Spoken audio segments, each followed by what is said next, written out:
Well, good morning, good morning, good morning, good morning, and good morning, everybody. Good morning, everybody. Welcome to another episode of The Morning Glow. Welcome to another episode of The Morning Glow. Got a great broadcast lineup for you this morning. Got an absolutely amazing broadcast lineup for you this morning. That only thing that's missing out of this broadcast,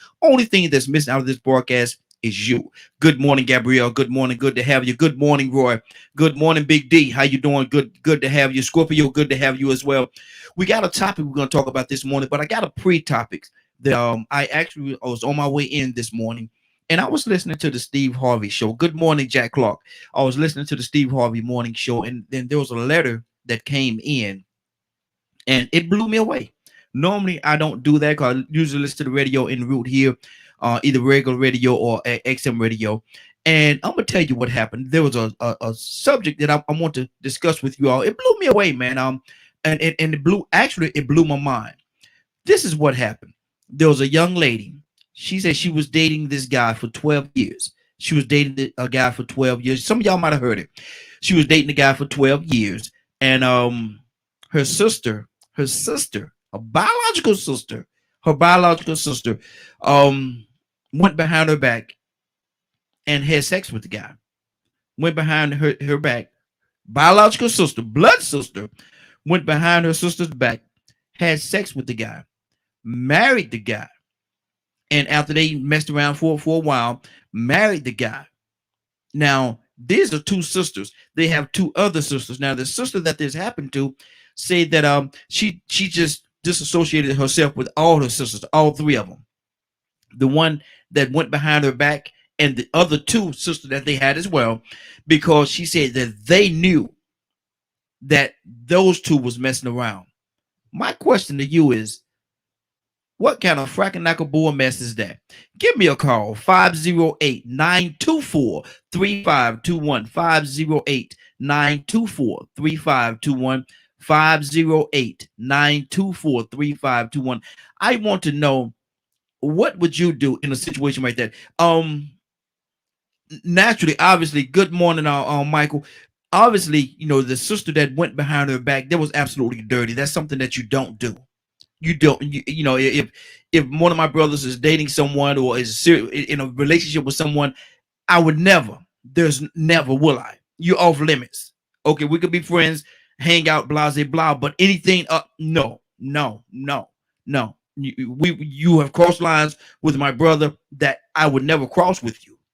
But this sister, this biological sister, blood sister, went behind her sister's back. And the guy, he's just trifling. The guy, he's just totally trifling. But the sister, your blood sister, went behind your back, had sex, had intercourse, had sex with the guy. And they did that for a while. And now, and then she married him. Kevin, good morning to you. Then she married him, your ex that you've been with for 12 years. It's not like it's a secret, not like nobody knew that, you all had something. It was 12 years. 12 years. 508-924-3521. I'd love to have your input. Y'all give me a call. If you got a couple of minutes, a minute or two, give me a call and let's talk about this thing. Now, this sister married her sister's guy that she's been dealing with for 12 years.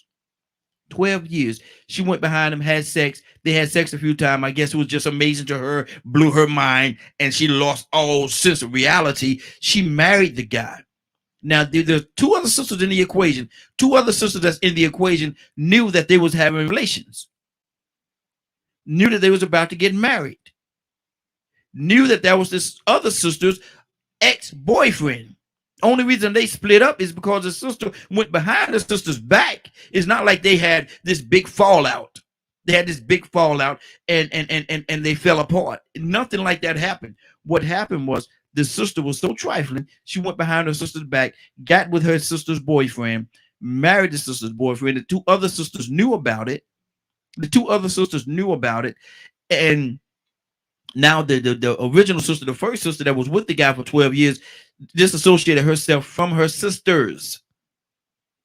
Now, should she blame the two sisters that knew about it as well? Should she disassociate herself with them too? Should she? I mean, it's just an ugly situation all around. It's just ugly. It is this is it's an ugly, ugly, ugly situation. Give me a call 508-924-3521. 508-924-3521. Should she disassociate herself with the sisters as well? With her two sisters that knew about it? I mean, are they innocent? Yes, they knew, but are they innocent? I mean, the sister that actually went behind her back and slept with her boyfriend of 12 years, she's just trifling, totally trifling, totally trifling. But should the other two sisters be placed in the same bucket? Because she said she hadn't talked to those sisters in a while either. And her real question was, should she be the bigger person and mend the bridge? Should she be the bigger person and mend the bridge? That is the question. 508-924-3521. 508-924-3521. Give me a call. Let me know what you think about this. Let me know what you think about this whole situation. Who's right? Who's wrong? I can't for the life of me, I can't say that the sister that was with the guy for 12 years, I can't say that there's no wrong in her. What did she do wrong? What did she do wrong? She was with this guy that she was in love with for 12 years. Her sister come along, get with the guy, marry the guy. The other two sisters knew about it. They didn't say anything to the one sister at all. They didn't say a word to her. And now her boyfriend of 12 years is marrying her sister. That is ugly. That like I said, normally I don't bring stuff like I listen to it, I heard, and I put it on the back burner. But this one this morning, good morning, Gary. Good morning, Boo Boo. Good morning, yo. It's a lot of yo. What's that? Yo, Ali. Good morning to you as well. Good to have you all. I need to know what y'all think about this one. I need to know. I wanted to share it with you. Find out what you think about it. Who's right? Who's wrong? Now, again, this young lady, she was with the guy for 12 years. She was with this guy for 12 years. And I'm just wondering how long in that 12 years was the sister stepping behind her back, laying down with the guy. Sergio, good morning to you. I'm wondering how long was the sister going behind her sister back, being so dirty, cruel, and manipulative. How long was she going behind the sister back and laying with this guy, laying with her boyfriend? It's crazy to me. This is totally crazy to me. I can't for the life of me put my mind around how you could be blood relatives. Like I said earlier, I have brothers, and if they're with somebody, no, it's off limits. It's totally off limits. I'm not gonna go behind you and try. No, that's something we don't do. That you don't do that. But this, and I'm wondering what kind of relationship that these sisters have in the beginning. And one of the things that's troubling to me is this.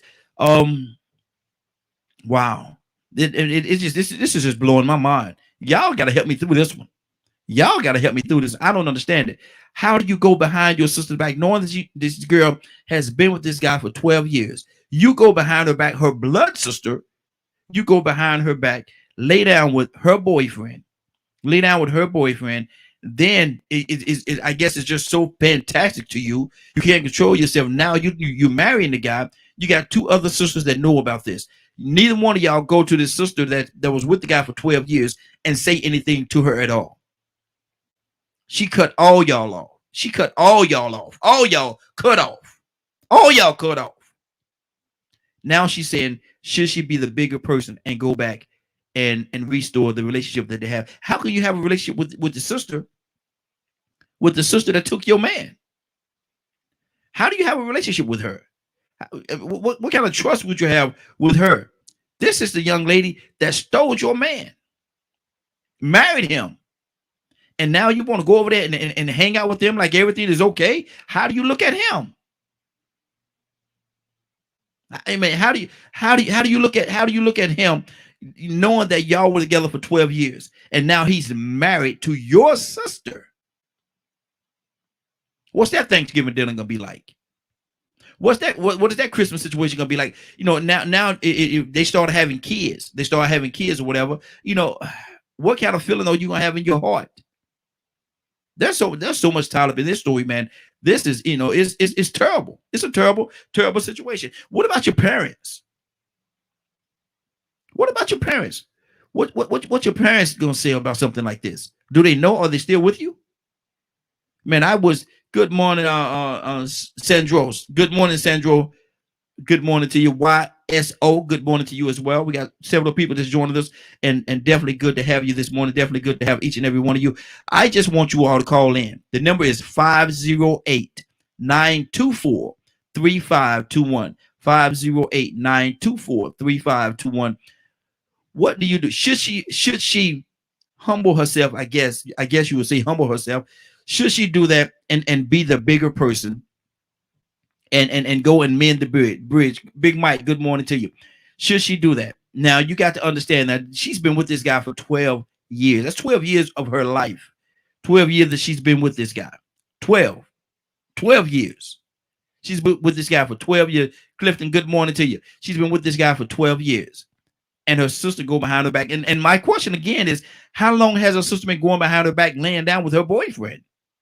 How long has this been going on? Because now they're married. Now they're getting married.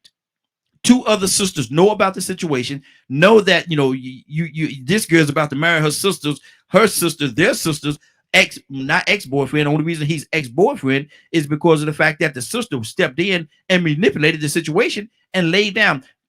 Two women, two women and a wagon, two women and a wagon. Okay, that's very interesting. I like the name. Now, how should she deal with this situation, man? Her sister went in, slept with her boyfriend of 12 years. She's been with this guy for 12 years. She went in, slept with him. Now she's going to marry him. Two other sisters in the equation. They know what's going on. So evidently this thing that's been happening for a while. Maybe they've even had conversations. Girl, you know you're wrong. Good and well, that's Jessica's boyfriend. How in the world you gonna go to? We all sisters. Maybe they had that conversation, but no one. Let me see what we got here. Okay, good deal. Linda said he'll join us in a few minutes. And how do you do that, man? I'm just trying to wrap my whole mind around this whole thing. How do you do that? How do you do that? Donald Toussaint, where you at this morning, sir? Donald Toussaint, calling you out. Donald Toussaint, where you at, man? I gotta hear somebody's input on this one right here, man. Because this is a terrible situation. This is an absolutely terrible situation. This girl, let me I'm gonna say it one more time, and then I'm gonna play a song. But listen, my thing is this right here. This young lady, she's been with a man, with her boyfriend, the love of her life, for 12 years. Somewhere in the course of that, the sister come along, this blood sister, not sister like, oh, that's my sister. No, blood sister, blood relative sister, same blood running through the veins sister, come along and sleep with her boyfriend. Now, I don't know how long, I imagine they've been doing this thing for a long time, but she slept with him, her sister's boyfriend, 12 years. They got two other sisters who knew that the situation was going on. Never told the one sister. The one that had the boyfriend for 12 years, she was in the dark. She didn't know that this was going on. Now her sister's marrying her ex. I keep saying ex. Only reason it's ex because the sister came in and moved her out of the picture. That's the only reason it's the ex. That's the only reason it's the ex, because the sister came in and moved herself in to her situation. Now that that's happened, they're about to get married. Two other sisters knew about it. The two other sisters knew about it. Now, the one sister that got mistreated, now she says she's going to she's just alienating herself. She's totally alienating herself from the other sister, from all three of the sisters. And now she's asking, one sister's asking, should she be the bigger person and go back and mend the bridge? Rico, man, this is ugly here, bro. Were you listening to us? I just got on, man.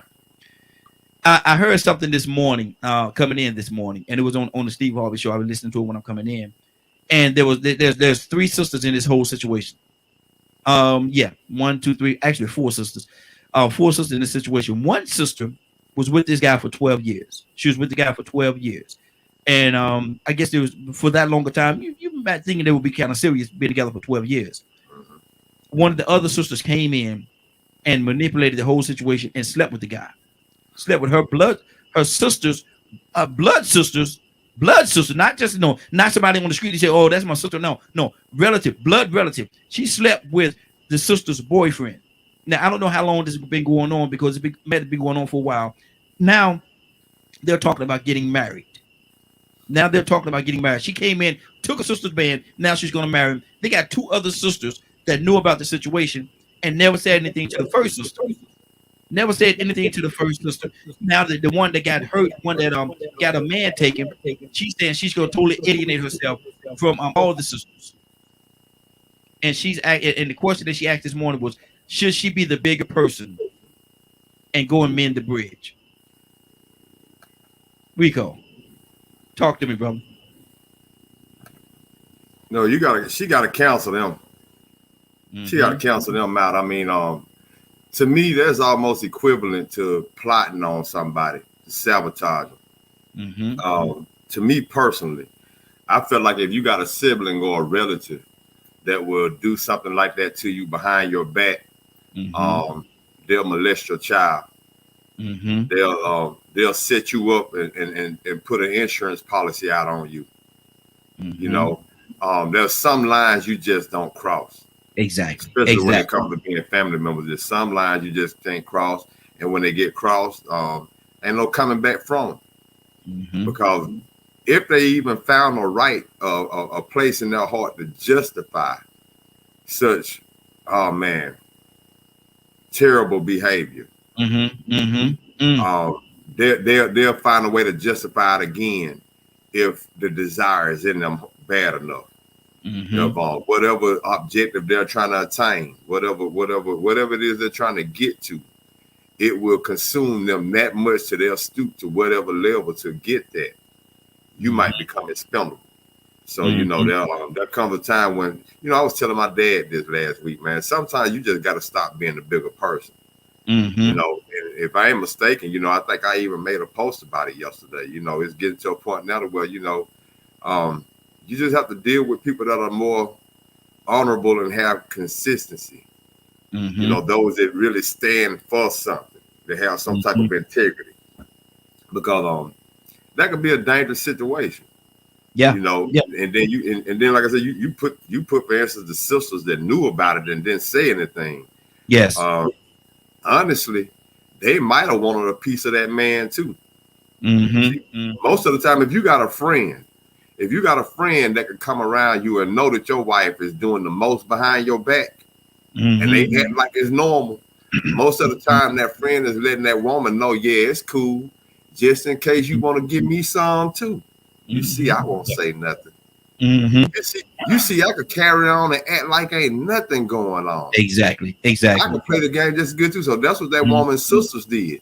Yeah, we know he messing with her, and you know what? Hopefully, you see too that we can keep our mouth shut just in case you decide to bring some of it over here too. So man, this whole thing. Where's the loyalty, man? We talking sisters, blood sisters. Man, I got 4 daughters, man, and man, that'll never happen. No. And my thing is, the parents, the parents, what is the Thanksgiving dinner gonna be like, man? What is Christmas gonna be like? That's over. Should be. I mean, you know what? Some people come around each other like that. Though I have seen situations like that where that one sister that was done the worst is still forgiven, or that one brother that's still my brother, that's still my cousin. I've seen that happen, but man, to me, it just can't happen. I mean, I cut people loose for less because those are indications that if you would do something behind my back, this might. I put it to you, if you are that petty to cross me all the way out, imagine if it was something major. Imagine if it was $1 million you wanted to get. Imagine you found out I had $2 million stashed, not in the bank, but I was just holding it to myself, and you knew where that stash was. Oh, it's gone. It's gone. It's gone. Hey, we go turn your volume down a little bit. I think we're getting a little feedback from you. Turn your volume down just a little bit for me. And my thing is this right here, Rico. I always like throw a little twist in. Now, what if this girl that stole her sister's man married him? What if she needed a kidney transplant and the only one that was a match? The only one that was a match was the sister that she stabbed in the back, and the sister said, "Well, I'm not gonna give it to you." Would she be wrong for saying that? She wouldn't be wrong. Some people would say that, but to me, she wouldn't be wrong. I mean, you got some people that would say, well, you know what, blood is thicker than water. But to me, you know, my motto has always been, at least I can swim in water. I can't tread blood. Blood might be a little bit too thick for me to swim in. But, you know, the loyalty belongs more to your sibling. You know, I mean, don't get me wrong. You choose an outsider to come in as a significant other, and you expect them to have so much respect and love for you that they won't do certain things. But your siblings, your parents, your relatives, they still have a lot more honor and loyalty that they owe to you over that outsider. So, you know, like I said, once again, once that sibling that has known you, know that y'all share the same blood. Y'all might not share the same parents, but you share the same grandparents. And to know that you dishonor that for some outside piece or whatever, no, you can't even get my kidney because you might not give it to me. You so selfish that the only thing you would think about is, well, I'm just gonna have one. If I get him one, you'll leave me hanging. Exactly. Yep. And so that's, man, Rico, it's so many different layers on this thing here, man. You know, and nobody considered, and this the part right here, man. I can't get over. Nobody considered how this girl is going to feel. You got 3 sisters, knowing that this girl been with this guy for 12 years, knowing what they was going to, and to have one of the sisters come in and manipulate, just like you said. Maybe the other 2 wanted them too. Maybe they had this liking for him too. But at the same time, they never considered the way she's going to feel and what that's going to do to her, emotionally, spiritually, or whatever, man. They never even given her a shadow of a thought. They didn't put any thought on what it's doing to her and how she's going to feel, man. That's heartless, brother. That's heartless. Very, very. And you know, to be honest with you, you see that people might say, well, the only reason it seems like it's happening more often is because it's on the internet. No. It's happening more often. It's happening a lot more often. Like, you know, I've known men that got first cousins that's actually their half brothers and sisters. I know people like that. I know one family where a man had 8 children with 2 different sisters, 8 children with this sister and 8 children with this other sister. And to distinguish themselves, they changed the way they spell their last names.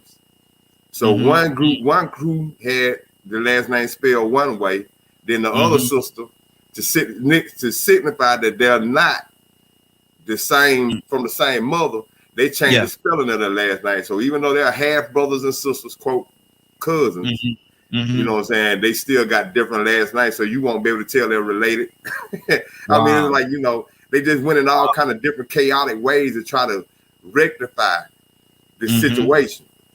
But somehow, you know, they didn't. The only way to rectify was to stop having children after that first one. But somewhere, you know, they're gonna say, well, the man couldn't. He should have stopped doing. He should have stopped doing it. But if the woman wouldn't have been available, exactly, see, the man could have wanted it. He could have instigated it. But had she said no, the only way it could have happened was if he raped her. Then he would be wrong. Exactly. But see, had he not wanted it, and she opened that door up, she might have tempted him. Had he wanted it and she opened that door up, it still was all dependent on her saying, you know what, man, I got too much dignity and pride in myself to go back behind my relative like this. Exactly. Donald Tucson, good morning. How you doing this morning? Man, I'm all right. They gave me the shippers when Rico said going behind my relative like that. Exactly. And see, the thing about what we're talking about, Tucson. Well, let me catch up. I don't know what y'all talking about. That don't sound right. Well, let me catch you up to speed, man. It's four sisters. 4 sisters. One sister was dating this guy for 12 years. One of the other sisters came behind her back and laid down with the guy. And we don't know how long this has been going on, but to the point where she took the boyfriend from her sister, her blood sister, and married him. Now, the 2 other sisters knew about it, but didn't say anything to the one sister. And the one sister, she called into the show. I heard this on Steve Harvey's show this morning. And she's asking a question: should she forgive her sisters for what they did? Should she forgive them and be the big, quote unquote, the bigger person and forgive him.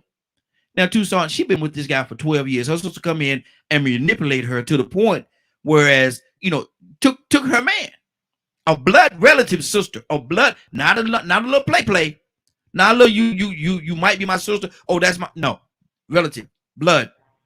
Tucson, what's on your heart, man? What do you hear in this situation? There is no. We had this thing, even in our two things. Kinfolk, whoever you dated or see or been with or whatever, that was a no. I don't want them. They can look like, I don't care what they look like. Mm-hmm. No. Even with friends, what we would call friends. Mm-hmm. If we were coming up, if I had a partner that had a girlfriend, from that point on, she was off limits. Yeah, absolutely. That's just it. Mm-hmm. That was it. Now, somewhat, girl, you know that now. Mm-hmm. Yeah, you know that. You know we don't go like that. Exactly. Going on. Mm-hmm. Go on now. I always get on with here with that Mm-hmm. foolishness because it causes more problems than it's worth. Yeah. Mm-hmm. And can you imagine even finding out that your brother, cousin, partner was at all alone? They visited your house, and all the time they've been scoping out your companion. I'll say it like that. Mm-hmm. Mm-hmm. Because I don't want to say your female male. Yeah. Male, your husband or wife, because Mm-hmm. I don't want to. That'll get you killed. Yeah. Mm-hmm. That's just it. Mm-hmm. That'll cause more problems. That'll break up family. That'll tear relationships to the core. Mm-hmm. If she was the first one, and that happened to her, in order to go on with your life, I would. That ain't on me. That's not on me. Shamika. That's not on her. Mm-hmm. Mm-hmm. So if it's not on her, and she needs to do the forgiving to move on with her life, sure I would. Mm-hmm. Mm-hmm. But I know one thing, that sister ain't sister like she should be. But one thing about family, you can't divorce them. Mm-hmm. Yeah, but I'm just saying. Some of them I'd like to. Mm-hmm. But some kinfolks I would like to. Oh yeah, absolutely. But I can't. Mm-hmm. But let me ask you this question, though, Tucson. Let me ask you. We got a call. I want to go to the call as well. But let me ask you this question, man. And I asked Rico this question earlier. If what just happened, what if this would have happened? Would the main sister be wrong? If for whatever reason the sister that took the man have need a kidney transplant or whatever the case, and the only one that wasn't matched was the one that you stabbed in the back, would she be wrong for saying no? I'm not gonna give you my kidney. Would she be wrong for that? Oh man.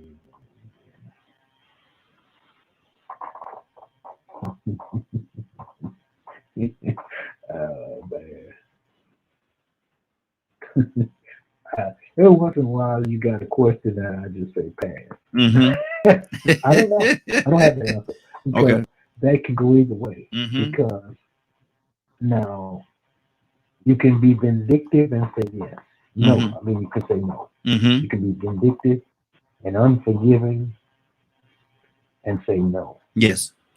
And if she passes, needing a kidney from kidney failure, Mm-hmm. that's gonna haunt you for the rest of your life. So that's on you. So should you? Mm. And why you didn't give her were you able to survive with a kidney and give her your kidney to save her life? Well, yeah, but she took my man. Mm-hmm. Mm-hmm. But So, and Rico said something what earlier. you're saying is, I wish you die. So what you're saying is, I want you to die.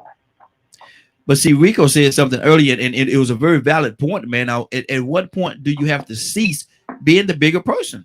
At what point do you cease? Because man, being the bigger person is good.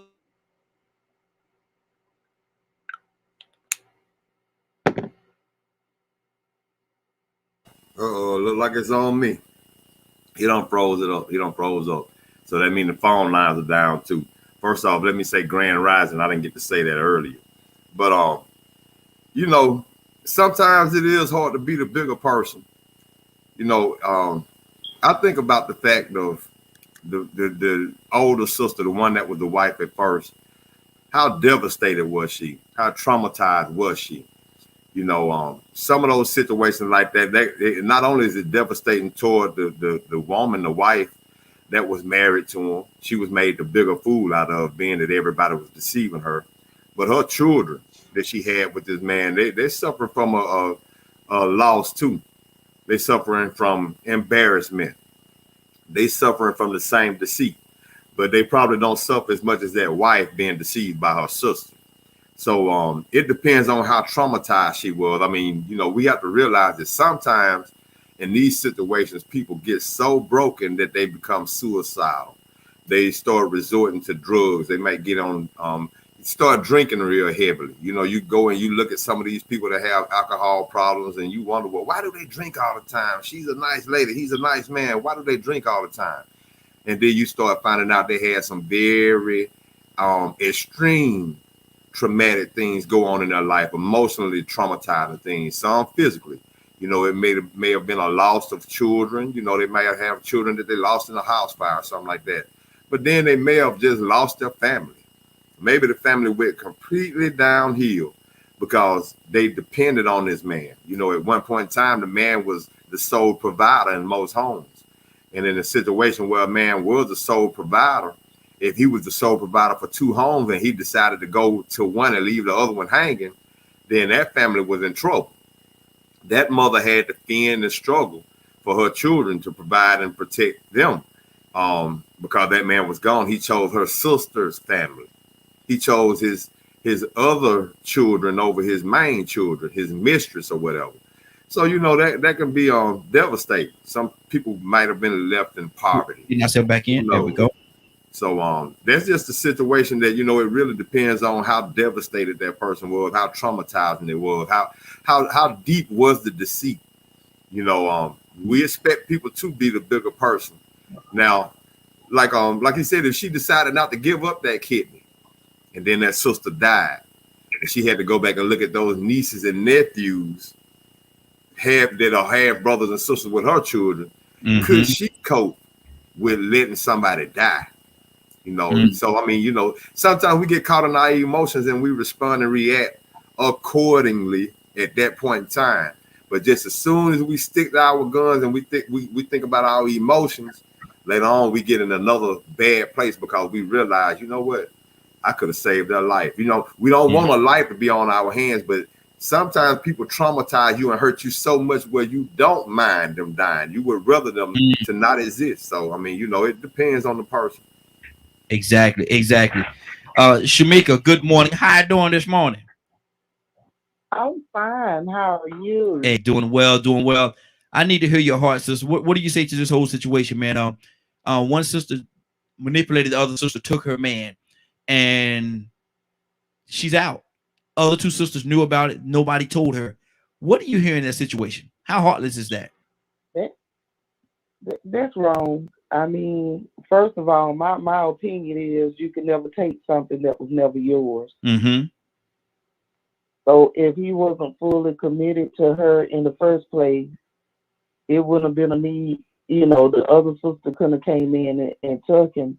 But it's wrong of the other siblings to have not said something to her or to not have said something to the other sister. Why do this to your sister? We are sisters. We are blood. Blood is supposed to be thicker than water any day and every day.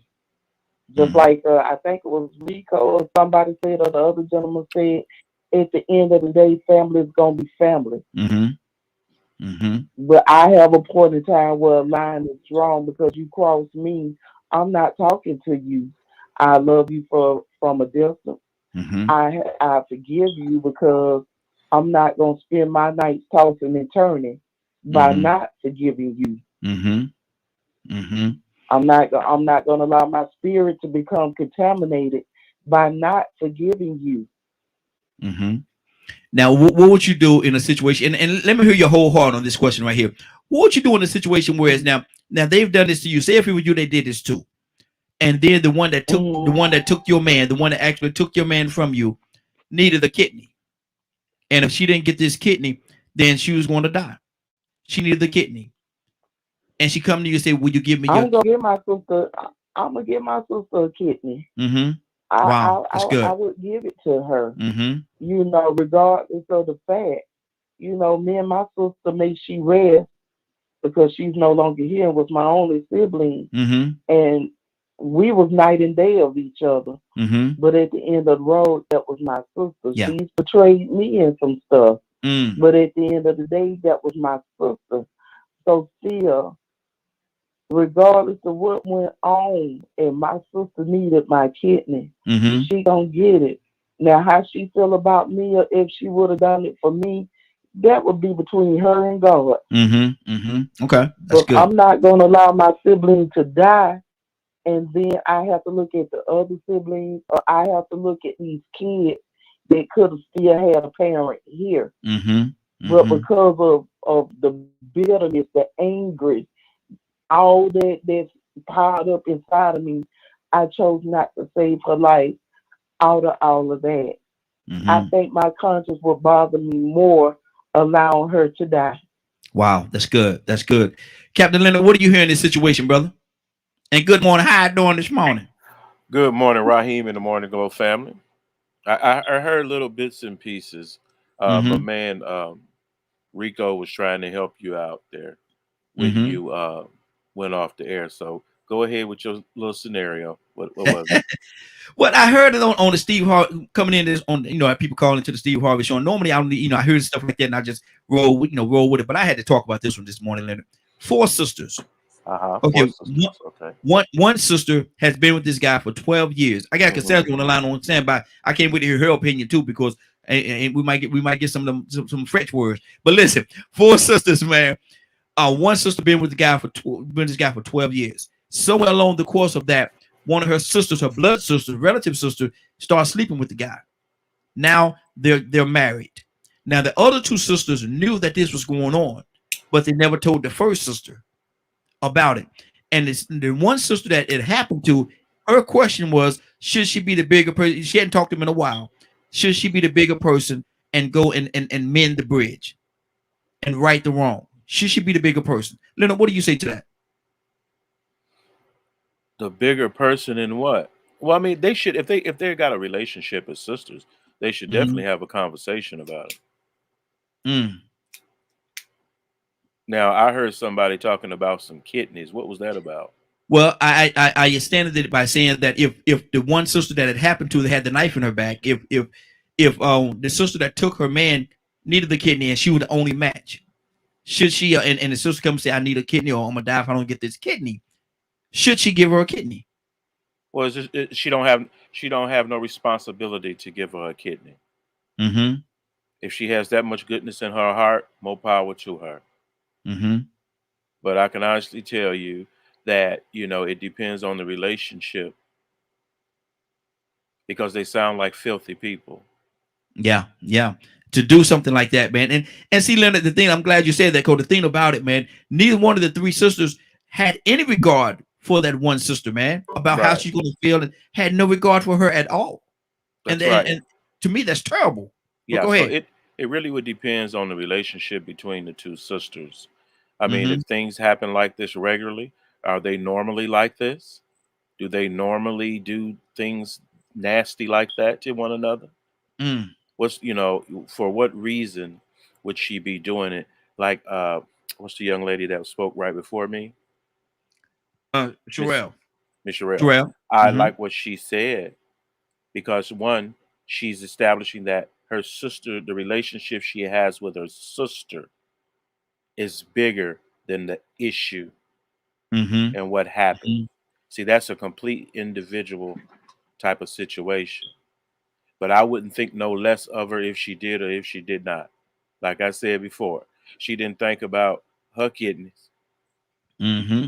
Yeah. Yeah. When she Exactly. was when she was doing what she was doing, how was she Mm-hmm. considering how her sister felt, or At or, all. or, Not at all. or the pain that it caused her sister to Mm-hmm. go through that And type of how thing? and how do you go around? How do you come around each other, man? Knowing that this no, Right, like it's I said, I don't even know how that mm, works, but I've heard of it before. yeah. But I do know that it's definitely the relationship between the two sisters. And let's make it clear, ain't nobody took no grown man nowhere. Mm-hmm. And ain't nobody took nobody.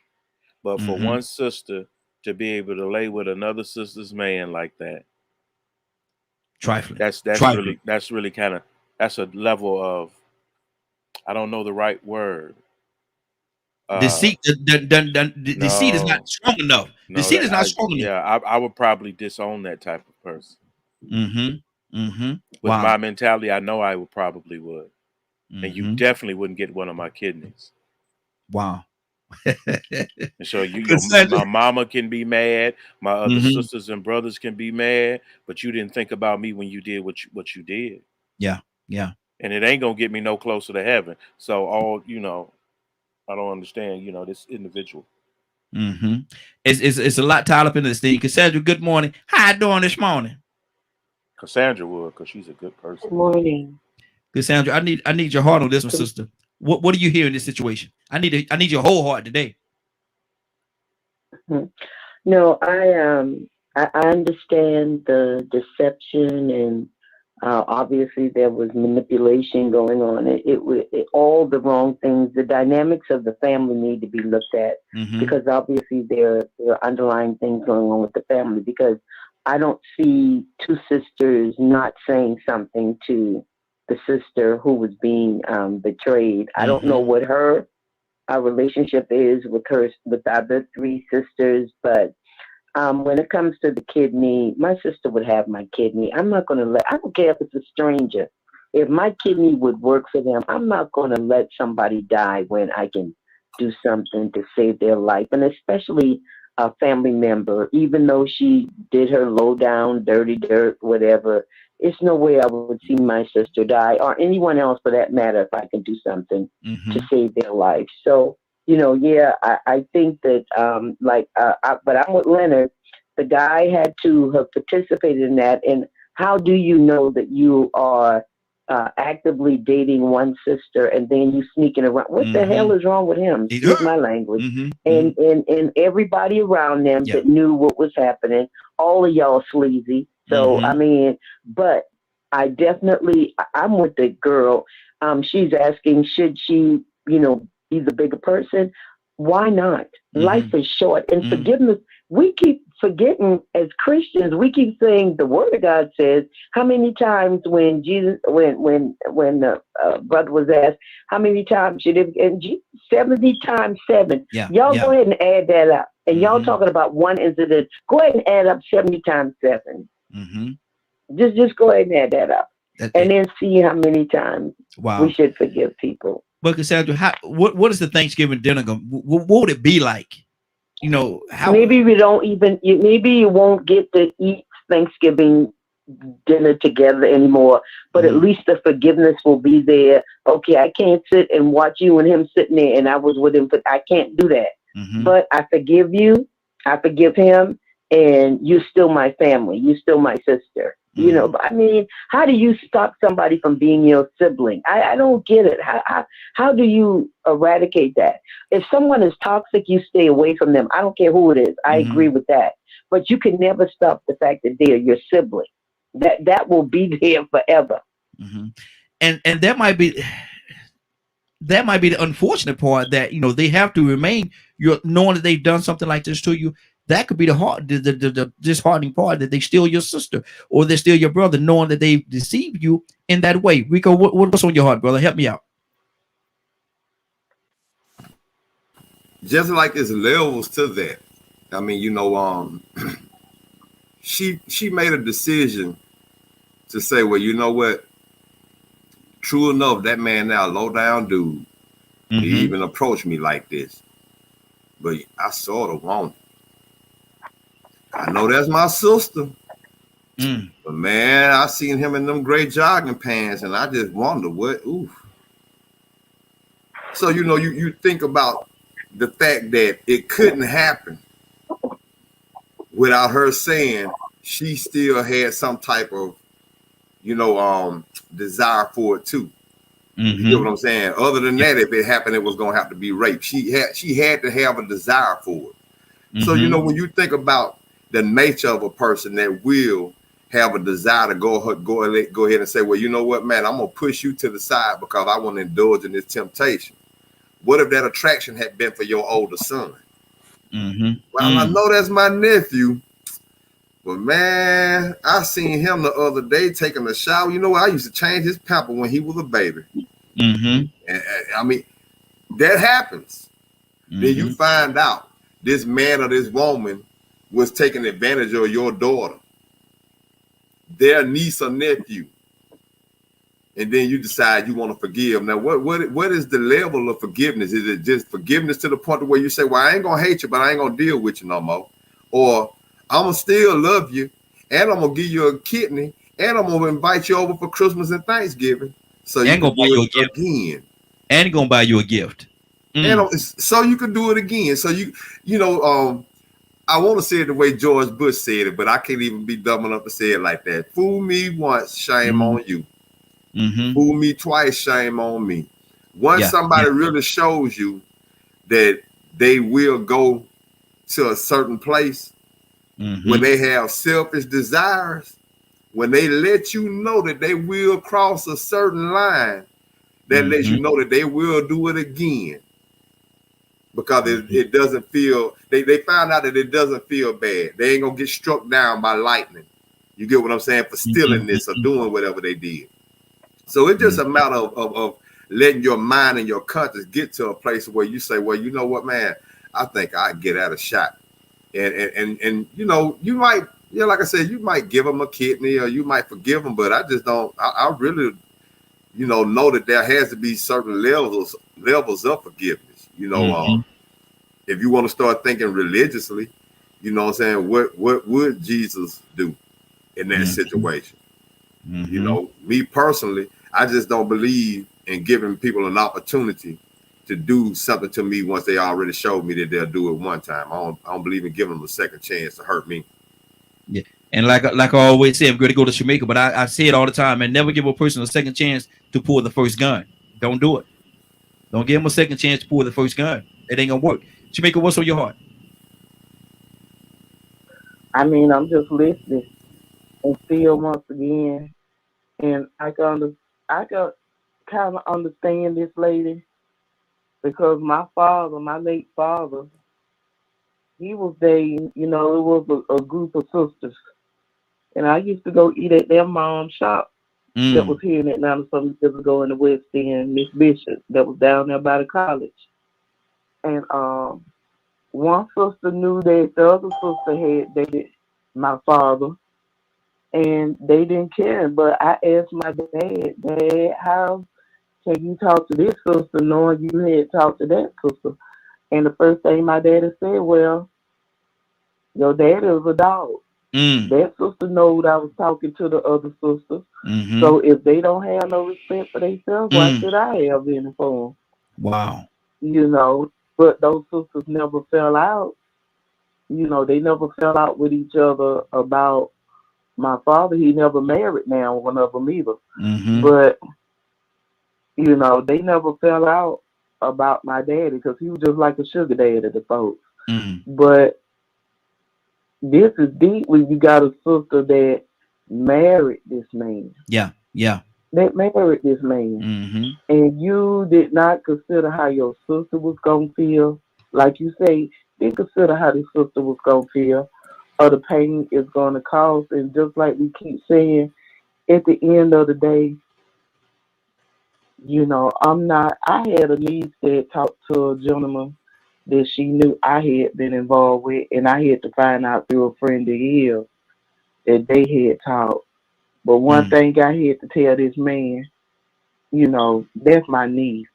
It hurt me because that was my niece and I changed her pampers. But just like I told this young man, I'm not finna fall out with my niece over you.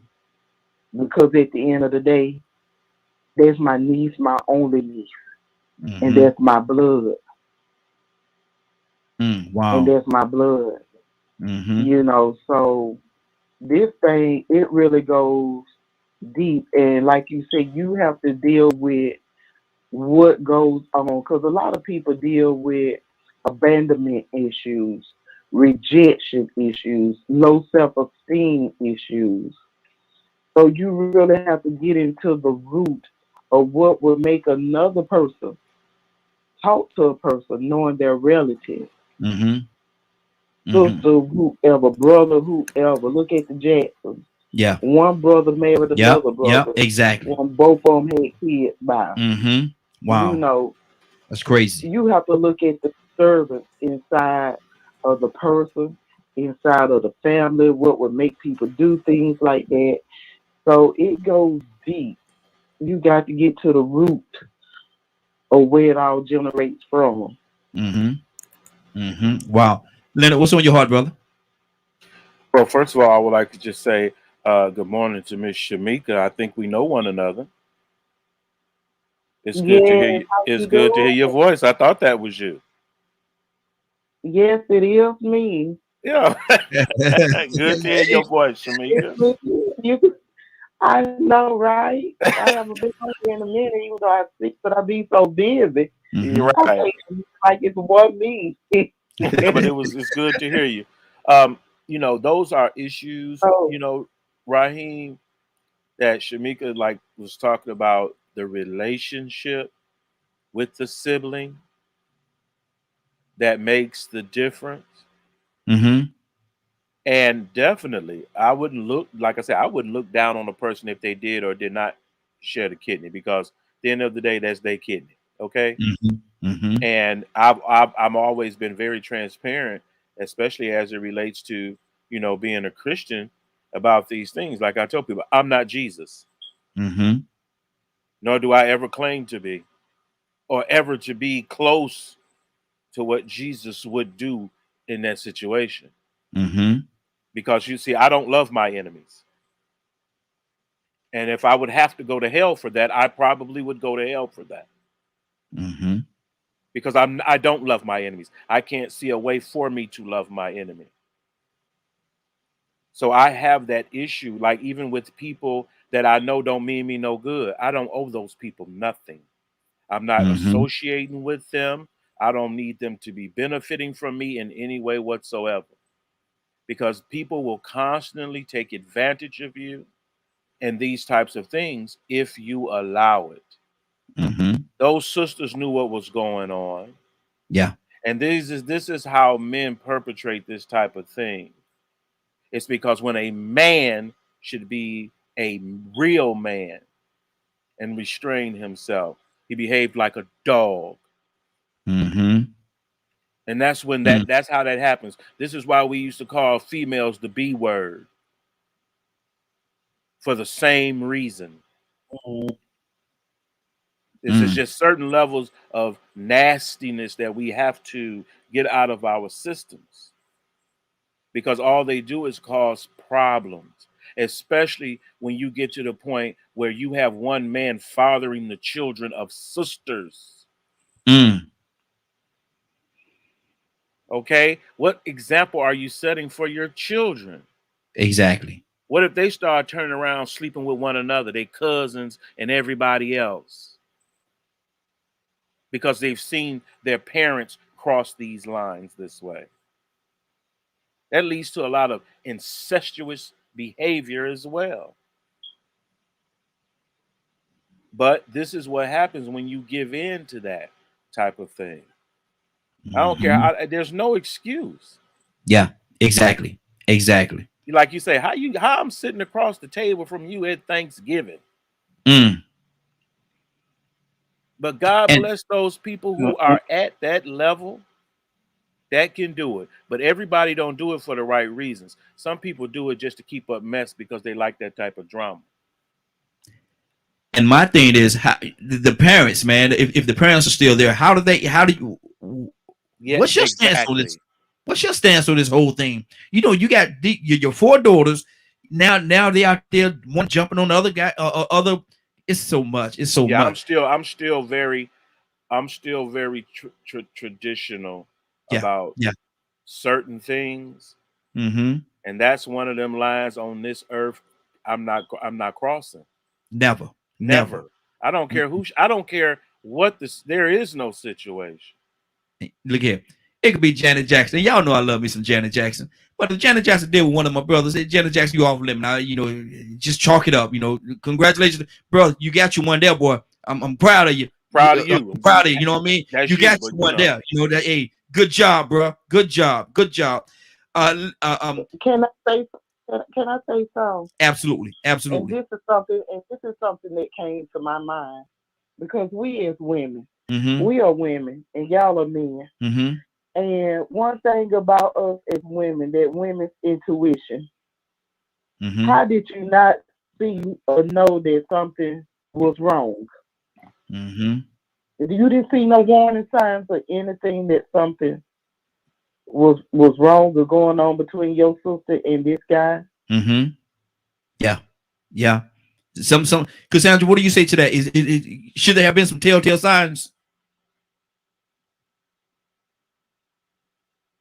Yes. I'm definitely with Shamika. Something she knew.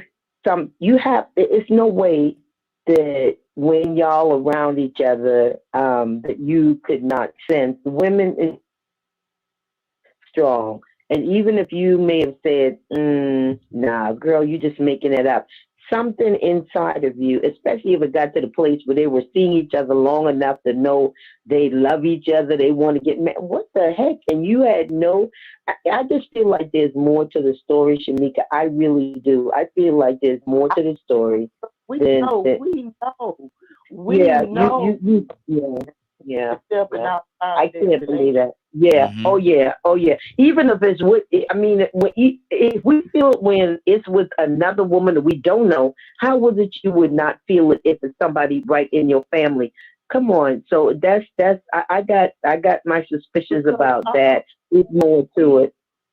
Once again, with my niece and this other gentleman that I used to date, and he's a musician. When because a lot of times I'm not around certain things. She was managing this guy, number one. But when I went around and just certain things I was seeing, and that feeling leaped inside of me, something was going on. I just didn't have the evidence until somebody, a friend of his, brought it out to me. But I kept feeling it. But if you ask both of them, they'll lie like it ain't. Like they just working together. But inside of me, I knew something was wrong, but nobody told the truth until his friend ended up telling me the truth. I already had that feeling from things I was seeing. So how is it that this lady done been around them as long as she have, that if something didn't leap inside of you, because you'll get a pain or something inside of you. Some of your spirit is not just gonna rest right when things is going on that something is wrong. Exactly. So no, we're not getting the whole side of the story, because somewhere along the line, you knew. You knew. You might come put your finger on. You might didn't have the proof at the time, but somewhere you knew. Rico got this look on his face right now, but I don't know if I need to go to Rico right now or not. But let me ask you this question, Shamika. You say that the guy, one of your friends came and told you what was going on. Do you think maybe he wanted to kind of, One of his friends came into? Do you think maybe he was trying to fancy up to you a little bit? He was. Okay.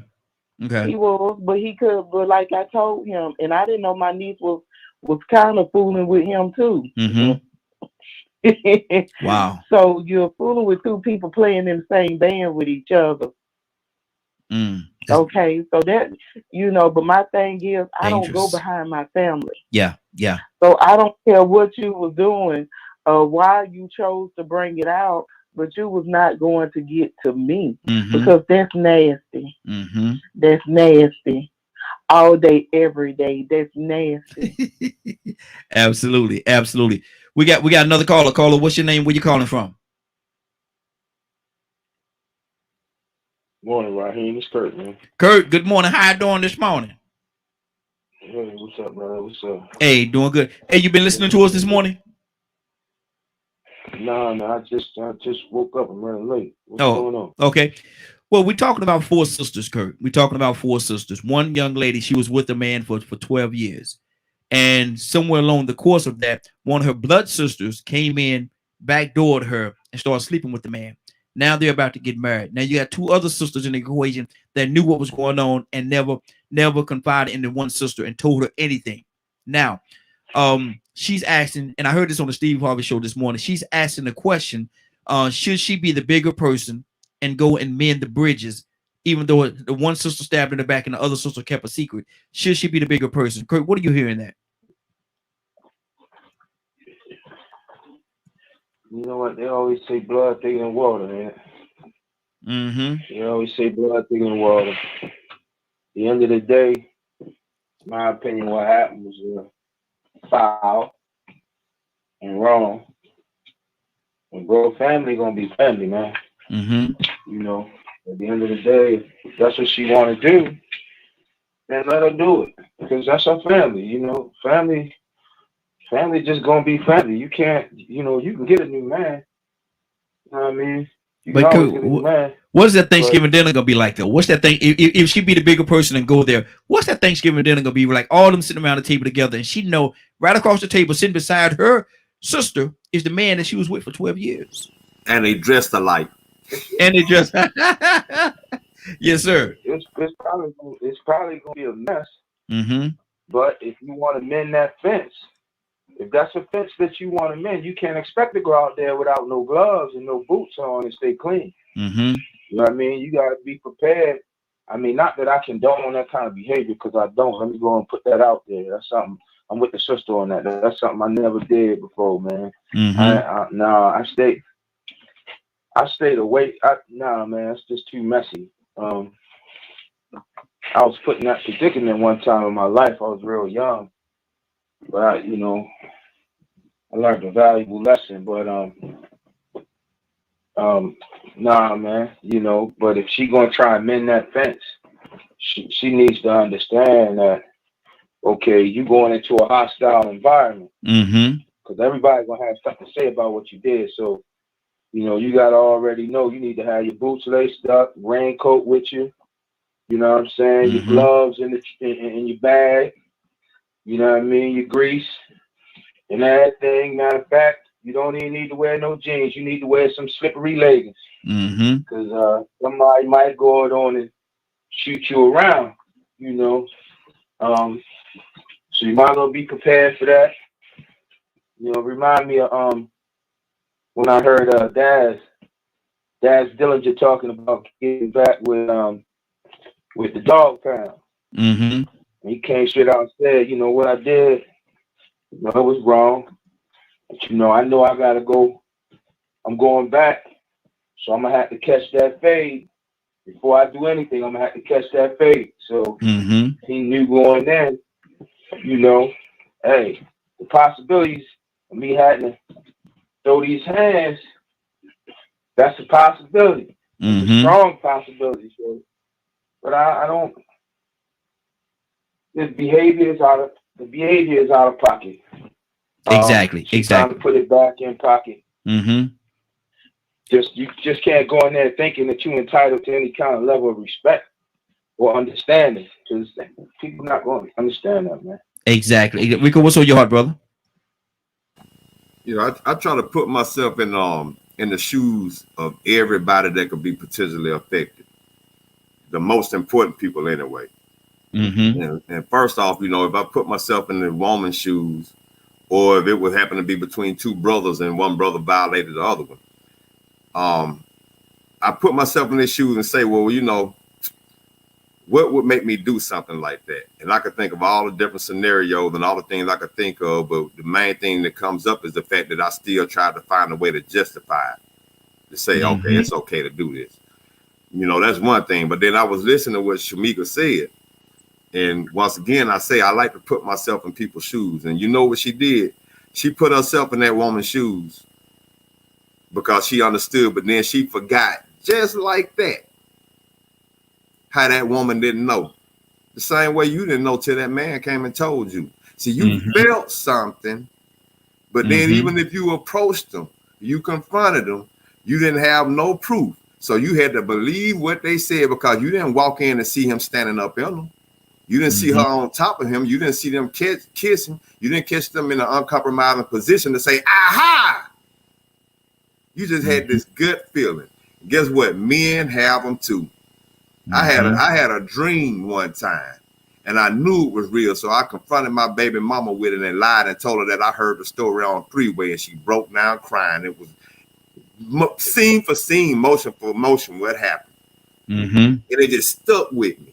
But not only that, but I just kept seeing this person. And it was like every time I seen this person, it was like the universe telling me that this man is in my business for some reason. Why is it that every time I turn around, I keep passing him in different places randomly? So, you know, we start getting these funny feelings, these ideas, and, you know, you start paying attention, but you don't know until you get proof. So that's why that woman probably wasn't able to fix the situation or adjust to her best benefit. The same reason why Shamika didn't find out until somebody came and told her, regardless of how much you felt, regardless of what your intuition told you, it don't mean it is right until you can prove it. So until these people admit it, until you catch them in the wrong. So I mean, I would hate to sound like, oh man, she had to know something. She had to see something, because that almost looking like, oh, we ain't hearing the whole story. It's almost like we trying to say, well, you know what? She knew what was going on. She just wanted to keep that man. But then we listen to Shamika come right back and say, I had this same intuition. Well, maybe that woman did have that intuition that her sister and her man were sleeping together. But maybe she didn't have the proof. That was the reason why her other sisters and the deviant sister didn't tell her.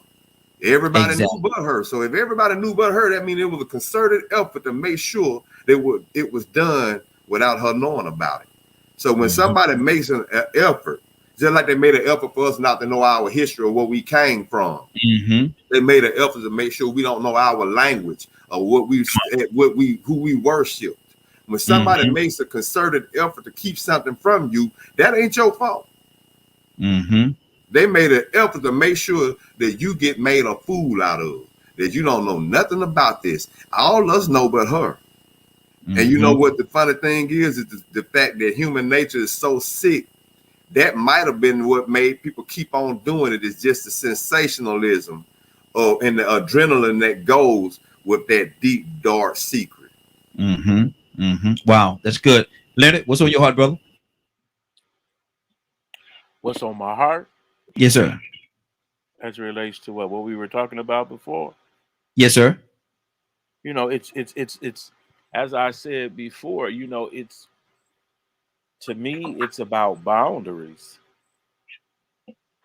You know, we always talk about stuff after it happens, but what about setting boundaries so you don't wind up in these situations? I mean, is it so hard to not sleep with who your sister's sleeping with? Come on.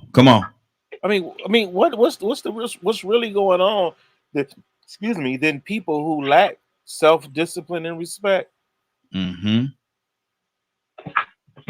know, I understand, you know, how you may feel about someone, but let me tell you, some relationships are not meant to be. And that's how I lead with that, to the point where I don't even like being connected to people that would do such things. Exactly. You know, and I think that's where, you know, we see some version of it, but usually it's very hypocritical when you have one side, say for instance in politics, or now we have this cancel culture. You see, some people bring things up that you like, well, what does that have to do with the end of the day? Or the belief that someone who commits adultery for some reason shouldn't be allowed in public office. Remember that? Yeah. Some people would not vote for a person because of that. Because they sometimes try to attribute it to your ability and your other decisions that you would make. You know, so we have to be very careful about that. I'm not really sure about. I definitely think there's a difference between men and women as it relates to the issue. Why I want to, if me and Rico brothers, why I want a woman he's sleeping with? Doesn't make sense. Why, man? I mean, come on. All the women in the world. Yeah. It's probably one right next door somewhere else. Why would you do that unless you had some type of ill will or didn't care nothing about hurting your brother? Envy. And I've had this situation with friends. And if we friends and two of you doing it, somebody gotta go. Yeah. Somebody crossing the line. Exactly. I have, a friend that, boy, I jump in front of a bullet for. But he broke one of the rules. The rules were outlined to him in the beginning. You know me. I can imagine back in the day when I was a lot more immature. We kill people about that stuff. Yeah. So people have to be very careful when it comes to relationships. Women are so forgiving. Yeah. Or I don't know if it's just having a man any kind of way is okay. But I can't vouch for nothing like that. I don't want you. No. Whatever happened to this phrase right here? Man, look here. Yo, Rico, man. Yo, that's a sharp one you got there, man. She got a sister? She got a cousin or something? What happened to that? She got a sister, man. Is she got a sister? She got a cousin? For real. And what even happened to that? Some people ask, because, with that situation, I had somebody ask me that situation before. I remember when my wife, we first got together or what have you, and she started coming with me around family. And he's like, man, do she got a sister? Yeah, but she's not for you because she has morals and standards, Negro. And I know what type of person you are. I don't even do the hookup thing or anything like that. Shoot your shot. You know what I'm saying? Because I don't want me pairing somebody with you and then they come back in this situation. You knew he was like that. And you knew I was like this. Why would you even introduce me that? And then I'm looking at the woman like, well, you should have enough sense to know who you want to be with and not. I pray that women can move away from these types of feelings for men. I really do. But then again, that's maybe part of your curse as well. So that's something each woman got to work with God about. I mean, but yet you be ready to kill somebody if you catch him looking at somebody else. Now I got to cut you. And then for it to be so close, someone in a family situation. We have the situation in my family where if I don't speak to you, I don't speak to you. And you can think that because people around, I'm going to change. But you're going to have to call the authorities. Because I don't told you. Don't be where I'm at. Yeah. So we have to learn how to respect boundaries and set those boundaries before these things happen. Exactly. Instead of always sitting around, I can't believe you did that to me. Why not? You watched them doing it. Yep. You knew you felt something about it. The person that has probably done it probably has done it before and you knew about it. Ain't nothing changed. Nothing changed. And people, and I hope, I pray for women on this issue because we as men, we will discard you and we will kill one another. And we see that women have escalated to that too, with equality and all now. So now you're equal to the same evil that I am as well. And why you want to be that evil, I don't know. Or constantly getting those situations, I don't know. Wow. But my mother used to have that saying, told me, don't let nobody love you any kind of way. Wow. Set standards. Exactly. Toussaint, what's on your heart, sir? Sounds like some mess to me. Something brewing.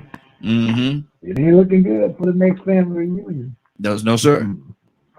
No, sir. Some fisticuffs and bullets. The barbecue will never be the same. But I like to joke about. But if they're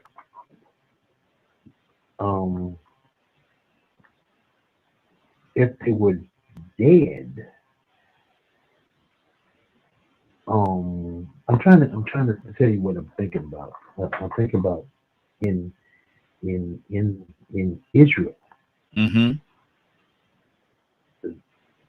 to bring honor to a dead brother that had no children, you would keep it in the family and marry his wife to have a child in his name to honor the brother. But this type of stuff you're talking about has no honor whatsoever. This type of stuff here gonna have some blood, it's gonna have some human blood on the Thanksgiving table, brother. I don't like it, and it ain't gonna be the turkey that's not all the way cooked either. Yeah, absolutely. Cassandra, coming to you, then we're gonna jump to our topic for the day. This is not our topic. We're gonna jump. Cassandra, what's on your heart? Yeah, like I said, I believe, I don't know why, but I believe there are some dynamics that we don't know about this situation, this relationships, because sisters don't even date somebody or talk to a guy that our sister has spoken to. So it's something, I believe there's something more to the story. I know you heard it on Steve. They give you the bits and pieces or whatever, but I believe there's something underlying. And then the fact that she says, should she be the bigger person? Something, she knows something that we don't know, because I don't understand her mentality and about, should she be the bigger person and make up with the siblings? I don't. It's something just wrong. I don't know what it is, but it's something more than what we're hearing. That's what I believe. Exactly. Rico, want to say something? Cassandra just took that out the park, Raheem, because in hearing y'all talk, came back to me about 10, 15 years ago. I had a case. I had a case with that very same thing involved, and what it was the son of the sister had gotten basically off the meat rack because he had beef with his dad, because the dad was, the dad had hooked up with the sister, the girl's sister, whatever, and had gotten married and everything, right? But what really was going on was the boy mama, she couldn't get off the pipe, right? And the sister and the dad was trying their best to help her. You know what I'm saying? They was, the sister was kind of acting like the mama to raise the kids and this, that, and the third. And daddy working, trying to pay for programs and all this stuff. And, one thing led to the other. And I guess the thought this is off limits just didn't happen. They found out they you know what I mean? So the dad and the sister wound up falling in love, because they were spending so much, I don't want to say but what was going on was they were spending so much time riding around town looking for her sister, pulling out of these bandos, and it was just a mess, man. And they wound up falling in love. So the son kind of had resentment for the father, whatever, but his mom, she was smoking. You know what I mean? She was sick. So they fell in love or whatever. And the case wound up falling on my desk. So Cassandra is absolutely on point. Steve and them might not have had all the information, or might not want to give all the information, because they wanted to create that level of should she or shouldn't she. So it served a purpose. But I have seen that happen where there's other issues that fall into play that, I mean, any one of us could have felt for, given if we in the situation, circumstances, and predicament. Good deal. Good deal. Let me go to Rico. Then we're gonna jump. We got another caller, but we're gonna jump into our topic after. Rico, what's on your heart, brother? That's true. You know what I'm saying? And what that is called is still getting caught up in the moment. But you know, that is a moment of weakness too. Because what has happened is then y'all both have relied on and laid on each other's shoulder to the point of where one thing led to another, and now all of a sudden y'all feel this bond based off the fact that you connected out of compassion, trying to help this woman that you supposed to love. Now she gets straight, she ain't on the pipe no more, and she find out that y'all secretly love each other. Now she looking for Scotty again. I gotta go. You get what I'm saying? I mean, so it's still it's so many different underlying factors. Maybe the original woman is big, but she got money. Maybe he in it for the wrong reason. Maybe he love her, but she got a health issue and she don't get moist down there the way she should. So she don't like to have sex maybe once or twice a year, if then. You get what I'm saying? But he like it more than that.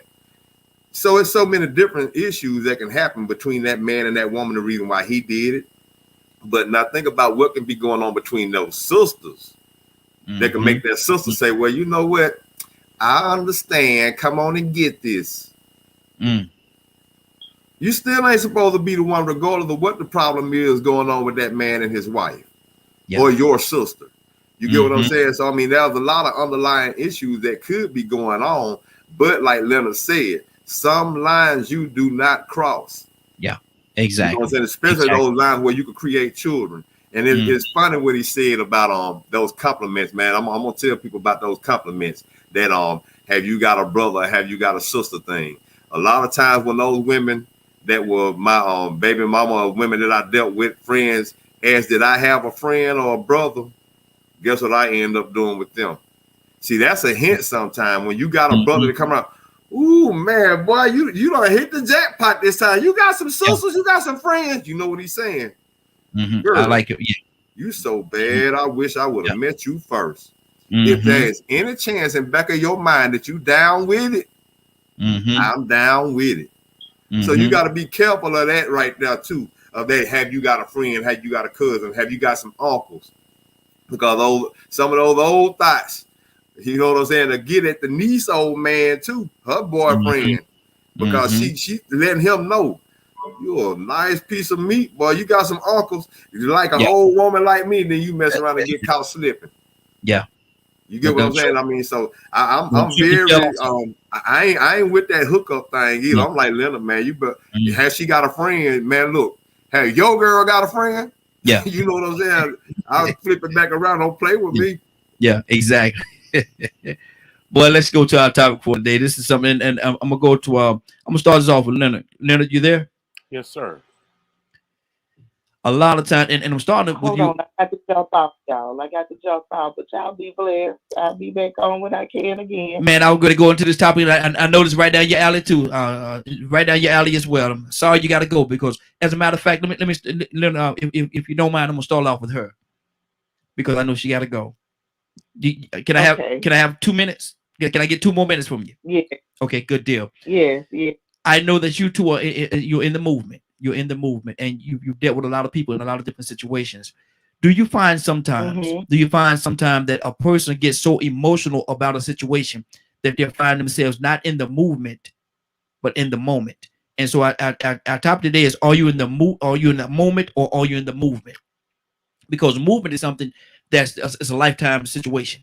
You're constantly fighting, but the moment is something that you get caught up because you're emotionally.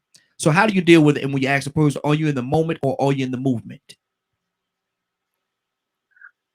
I'm basically in the movement because while you're in the movement, you're working on trying to find a solution to the problem. You can't base things off of your emotions because those things, to me, don't turn out too well. But when you're level-headed, because you're in the movement, you're trying to get together with a group of people, come together as one to find a solution or to bring justice to the situation. Wow, that's good. You're trying to bridge the gap. You got to look for all the evidence. You got to look for all the evidence, make sure it's valid. Because some people go, like you say, can go off emotions, and the situation could be a whole nother different way. Then you're looking crazy. So really, you have to stay in the movement so you could gather all facts and try and come up with a solution. How does one stay focused in that, because emotions do come to play sometimes? So how do you keep yourself focused on the fact that we got to concentrate more on not the emotional side, not the moment, but the movement? How do you stay focused? How does one stay focused? I basically was focused because my mindset was still, even though some things are emotional, you are right. But if I'm basing things off my emotion, I'm going off my emotion. Then when I'm in front of the people that need to be addressed, still, once again, how are you going to come up with a solution to any problem?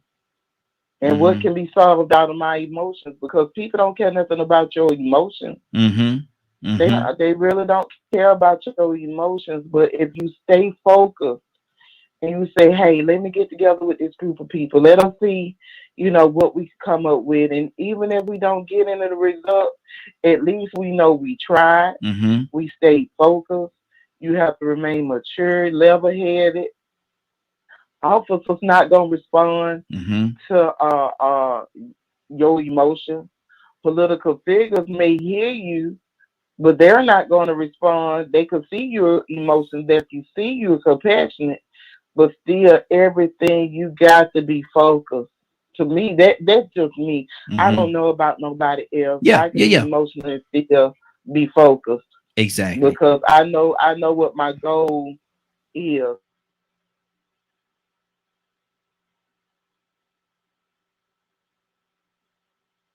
And he froze up again. He got this fancy program that won't let him do what he's supposed to do sometimes. So I catch up, kick in after this.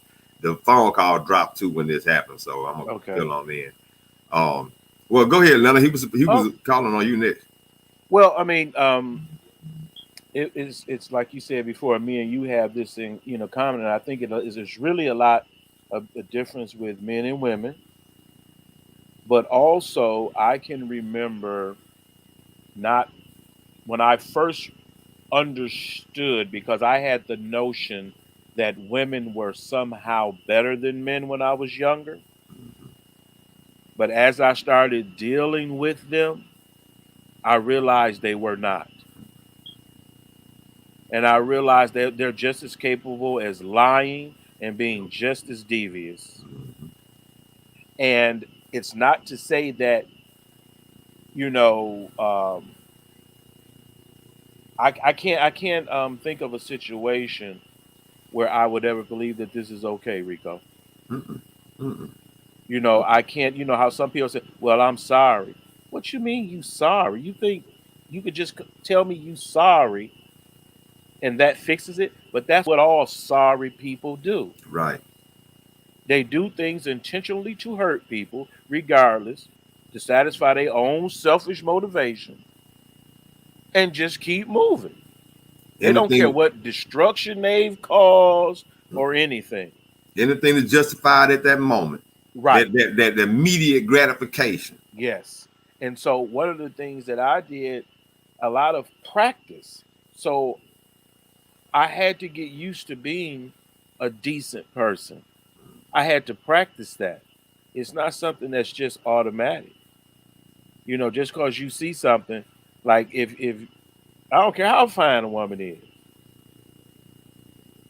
your buddy bring her to the party, even if she has ill intentions. You know how it go, Rico. She may come to the party around somebody with bigger bank. You understand what I'm saying? She gets to look and making eyes. Can't take her eyes off when you know what's up. Exactly. And so I was always conscious of that. So one, I had to set a boundary immediately, saying little sly stuff. And then, you know, especially even if a good friend of yours know that there is a limit. Now, if we just met, I can call Rico and say, you know what? What's up with old girl? Mm-hmm. But I'm not just finna be behind your back Exactly. messing with that girl, because you know how it go. Now you don't know if the baby for you or your friend. Mm-hmm. I'm just saying.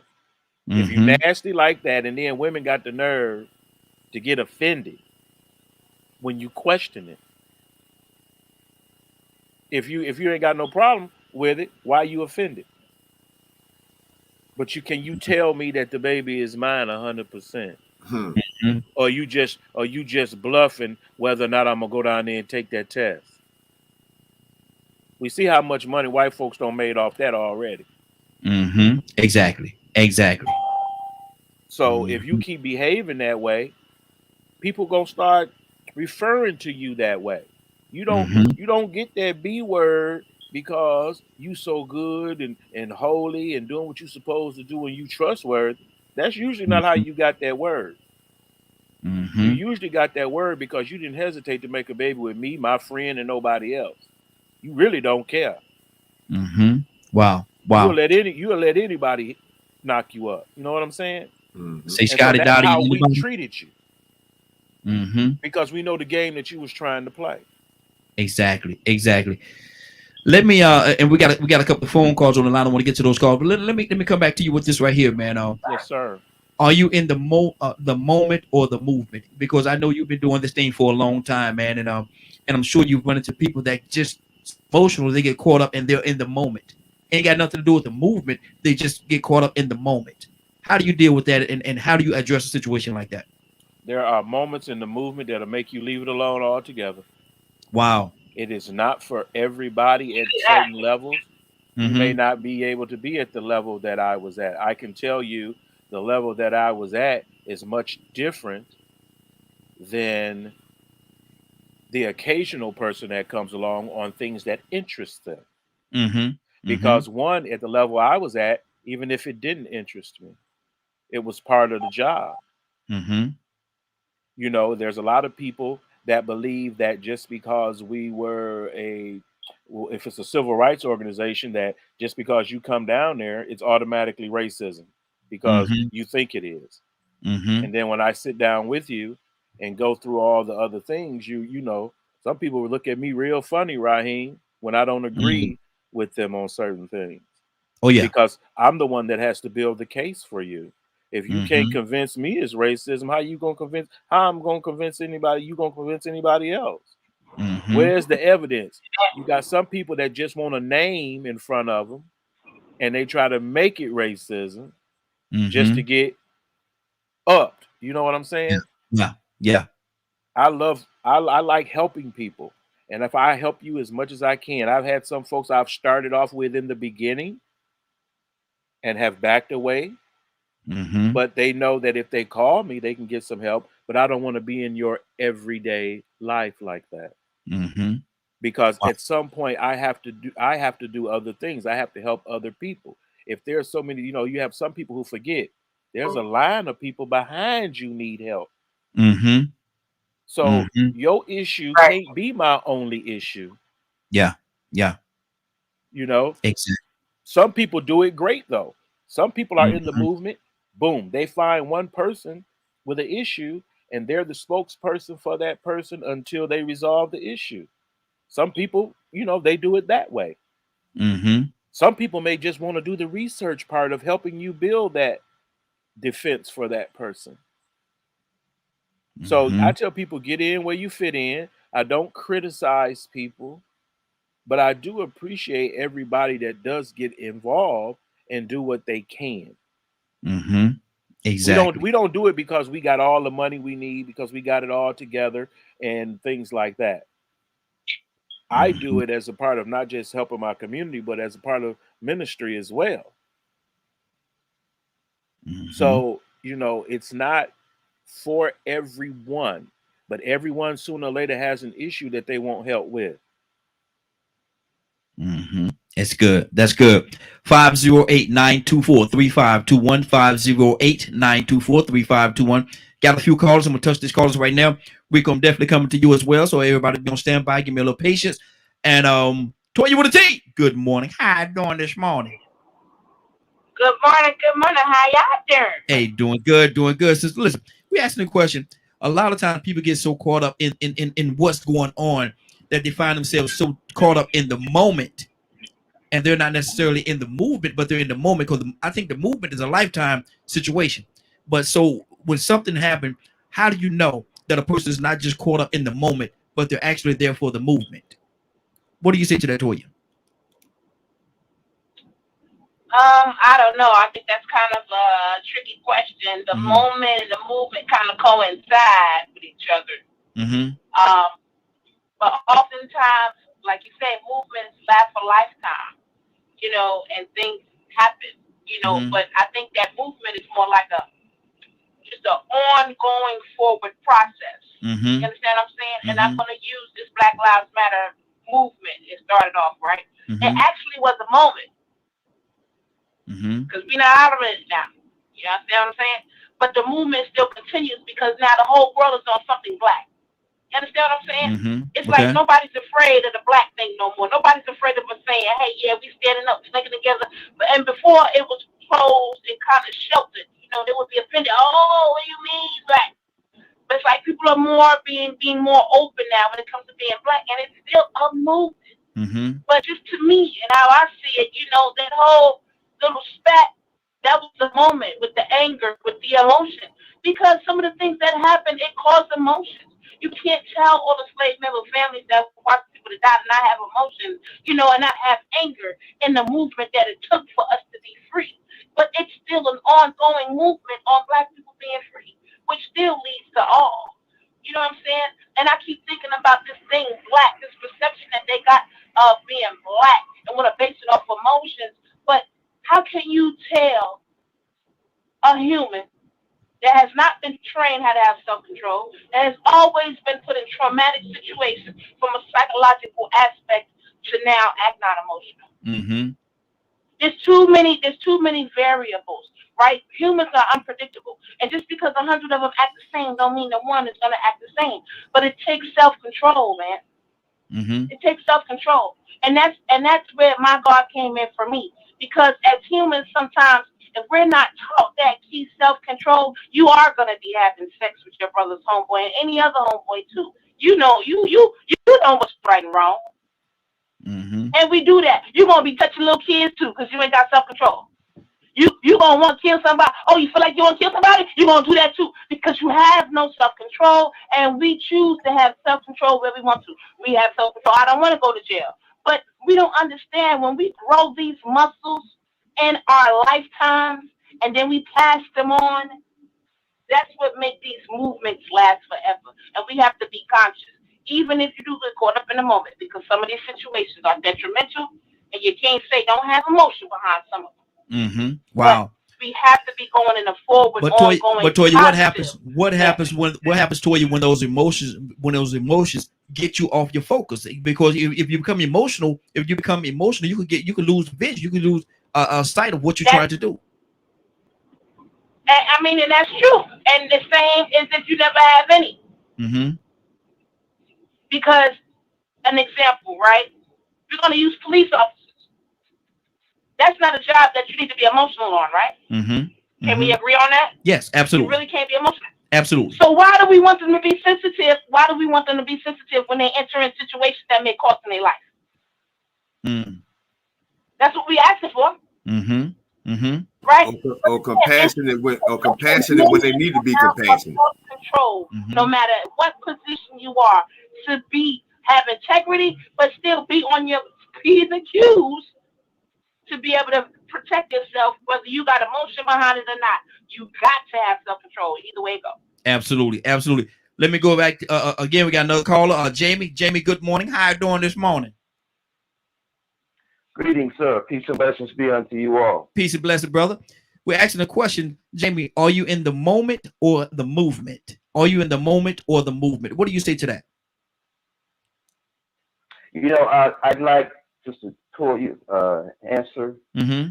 If it's a movement at that moment. But if I relate to your question, if there's something that occurs that displeases you at that moment, and you become a part of the movement, the moment that you're pleased, you may actually at that point disassociate with the movement, which brings about a difference. Let me say this. Let me say this real quick, Jamie. I understand what you're saying, and I'm not disagreeing with you, but I think, and this is just correct me if I'm wrong. I think the moment is right now, but the movement continues. If that makes sense. I was about to introduce a third word into the conversation, Raheem, because to imply that the movement continues, a movement has a spirit. The spirit may continue. But for example, the civil rights. And I know Brother Leonard deals in civil rights, and I heard him speak. But when you look at the spirit of the movement of the civil rights, their individuals still have the spirit of the civil rights, but a movement, when you look at what it achieved, that movement was a movement. A movement was a force to be reckoned with. Mm-hmm. And today we have people still operating in the spirit of the civil rights or in the spirit of that movement. But if you look at the effectiveness of that movement compared to what's going on today, if you look at a movement as something that's unified, the group, the mass. Mm-hmm. Now look at the same entities that were a part of that mass now are kind of splintered. So the movement isn't what it was, but the spirit of the movement is still ongoing. And I'm trying to word this in a manner where it's not insulting to anyone. Mm-hmm. Mm-hmm. But I want to introduce a third word here, Raheem. When you think about the people that were marching during civil rights and they were singing, "We Shall Overcome," they knew what they were marching for. They had some objectives. Because it's ongoing, there's always something that we could move to obtain more. In that moment, there were certain objectives they had. And as they strive toward that, I introduced the word overcome. We shall overcome. When you obtain that for which you are striving, then your movement at that point almost becomes no longer a necessity. Mm-hmm. There's still some things going on that needs to be addressed under that umbrella. But if you look at the climate here in the United States, those individuals that were opposing justice, I didn't say civil rights, I said justice. When they were opposing justice and we started fighting for something, we didn't fight for civil rights solely. They had areas that they were focused on.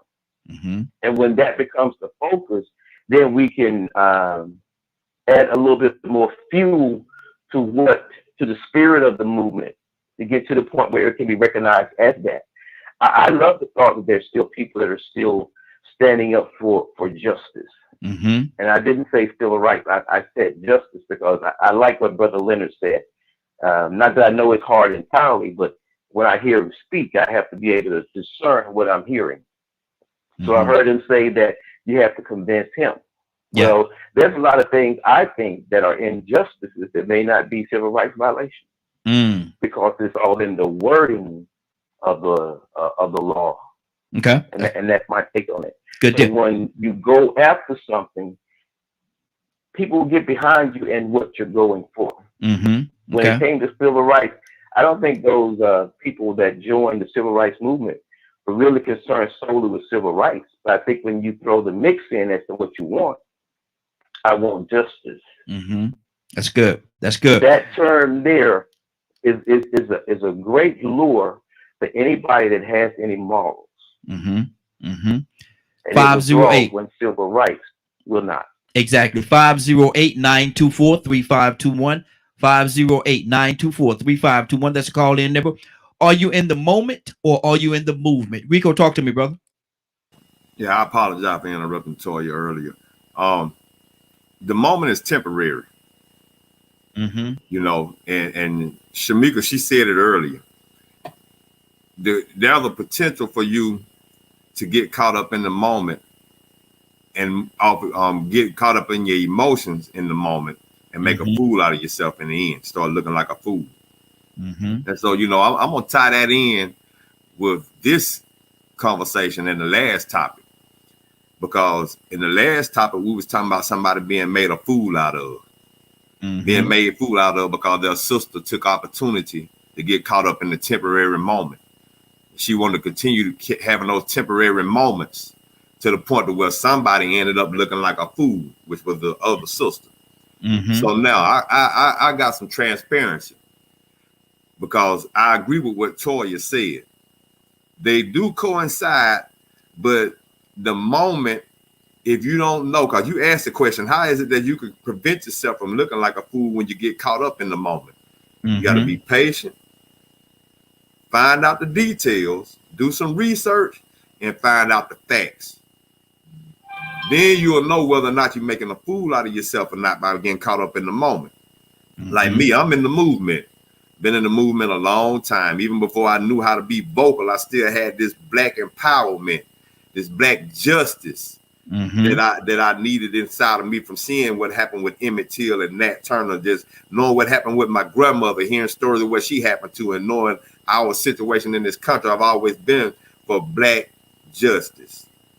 You call it reparation or whatever you want to, but it's some adjusting that needed to happen. And I've always been for that, for our progress and empowerment. And in some situations being about the black empowerment and the black movement and making sure that we have equal freedom and rights, sometimes I hear certain stories and I read headlines and I go right off of that headline and I'm automatically rooting against the white guy. I'm quick to want to make it and hope that, I ain't gonna even say hope that it's a racist issue, assuming and prejudging an issue as being something racist because I'm so caught up in the moment that automatically I'm thinking, yep, that was a racist issue. And then you catch yourself bandwagon and you might end up making a fool out of yourself after you find out the details. Prime example, this Kyle Rittenhouse case. From the very beginning, deep down inside, after I saw the video, my conscience was like, you know what, man, he shouldn't have been out with them guns, but the way them shootings going down, man, it don't look like he just went around looking to kill somebody. It looked like he was, you know, trying to keep somebody from getting hold to him. But I still was adamant about prosecutor. Yeah. Now I'm looking at them videos and I'm like, putting myself in his shoes. Had I been there with the gun, out of place and somewhere I probably shouldn't have been, but then somebody started chasing at me and they ain't even scared that I got this gun, I might be afraid that they might try to really hurt me and I might put them away. But in the moment that it first happened, I was bashing this boy. Now I don't feel like I'm a fool, but now I'm changing my story a little bit. I'm changing my opinion about how I feel about this boy being guilty or not. You know what I'm saying? I'm not saying that I'm truly saying that he's innocent or whatever, because he shouldn't have been now with a gun as being a teenager. I think he was just in the wrong place at the wrong time. He wasn't in a grown person's place to be trying to defend nobody's property. He shouldn't have been worried about no property at 16. But at the same time, once I started looking at the details and seeing more facts, I could put myself in his shoes and say, you know what? I would have shot them people too. A mob of people running at me and I got a gun and y'all, you telling me, well, I don't care about your gun. I'll get you. Now you finna get some of what this gun got. So, you know, I got caught up in the moment. Quite a few times I get caught up in the moment and I go with the headlines. I go with the initial story before I find out the details and the facts.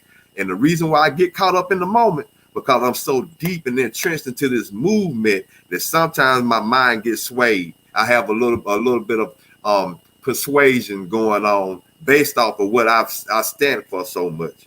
So now I have to find a way to be more neutral, even though I'm always going to be standing for black progress. Good deal. Curtis, what's on your heart, brother? Well, I've been listening to the conversation, and I am more in tune with what Toya and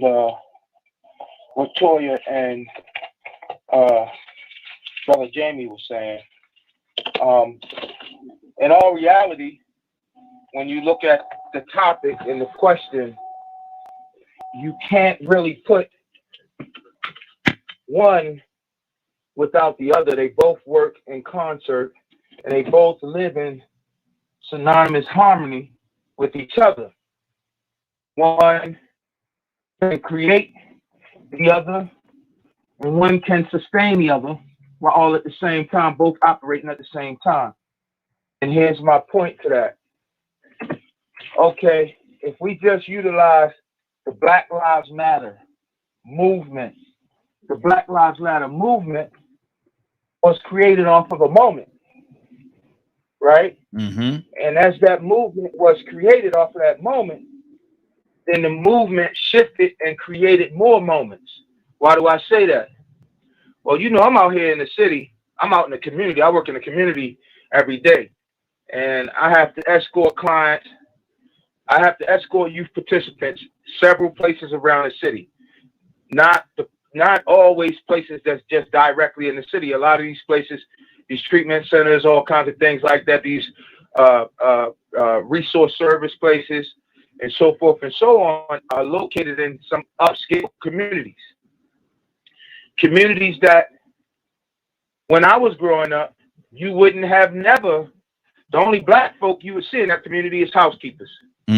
Right? And still, for the most part, the only black folk you see in that community are housekeepers. Right? Because there's still people out here that's still getting paid. And they're getting paid good money to go and clean people's houses. All right? But all of a sudden now, when I ride through those communities as a result of people like George Floyd, Eric Garner, Trayvon Martin, Fernando Castillo, Lord, what's that girl name that I really wish they would solve her case? Just they would really just throw the hammer, bring the gun down. Anna Taylor, Sandra Bland, and this list can go on and on, man. It's a shame. But as a result, those very same communities, the Black Lives Matter movement, created a further moment, because those same communities for the moment, soon as you pull in, guess what's hanging up on the side of somebody's house, just to let you know what kind of community you coming into. Or it could be a way to hopefully save our community. Look, we're going to have to throw up one of them signs because, you know what I mean? We don't want them coming in here burning up our stuff. But the first thing you see when you pull in these communities now, on the side of somebody's house, as soon as you turn in, is a big old sign that says Black Lives Matter here. Some of those very same communities in the middle of the street, they had a team of young artists come out and spray paint on their street, Black Lives Matter. So, you know, in having a movement, it created a moment. But when I think about what could be a consistent problem, I tend to think this way, is we have these movements that create these moments, but then we expect for the moment to make the correction, where the moment is only there to make, to I don't want to say make you, but to allow you to remember that there was a movement and that movement must not stop. Exactly. Good. That makes sense. It does. It does. Toya, what did talk to me, sis?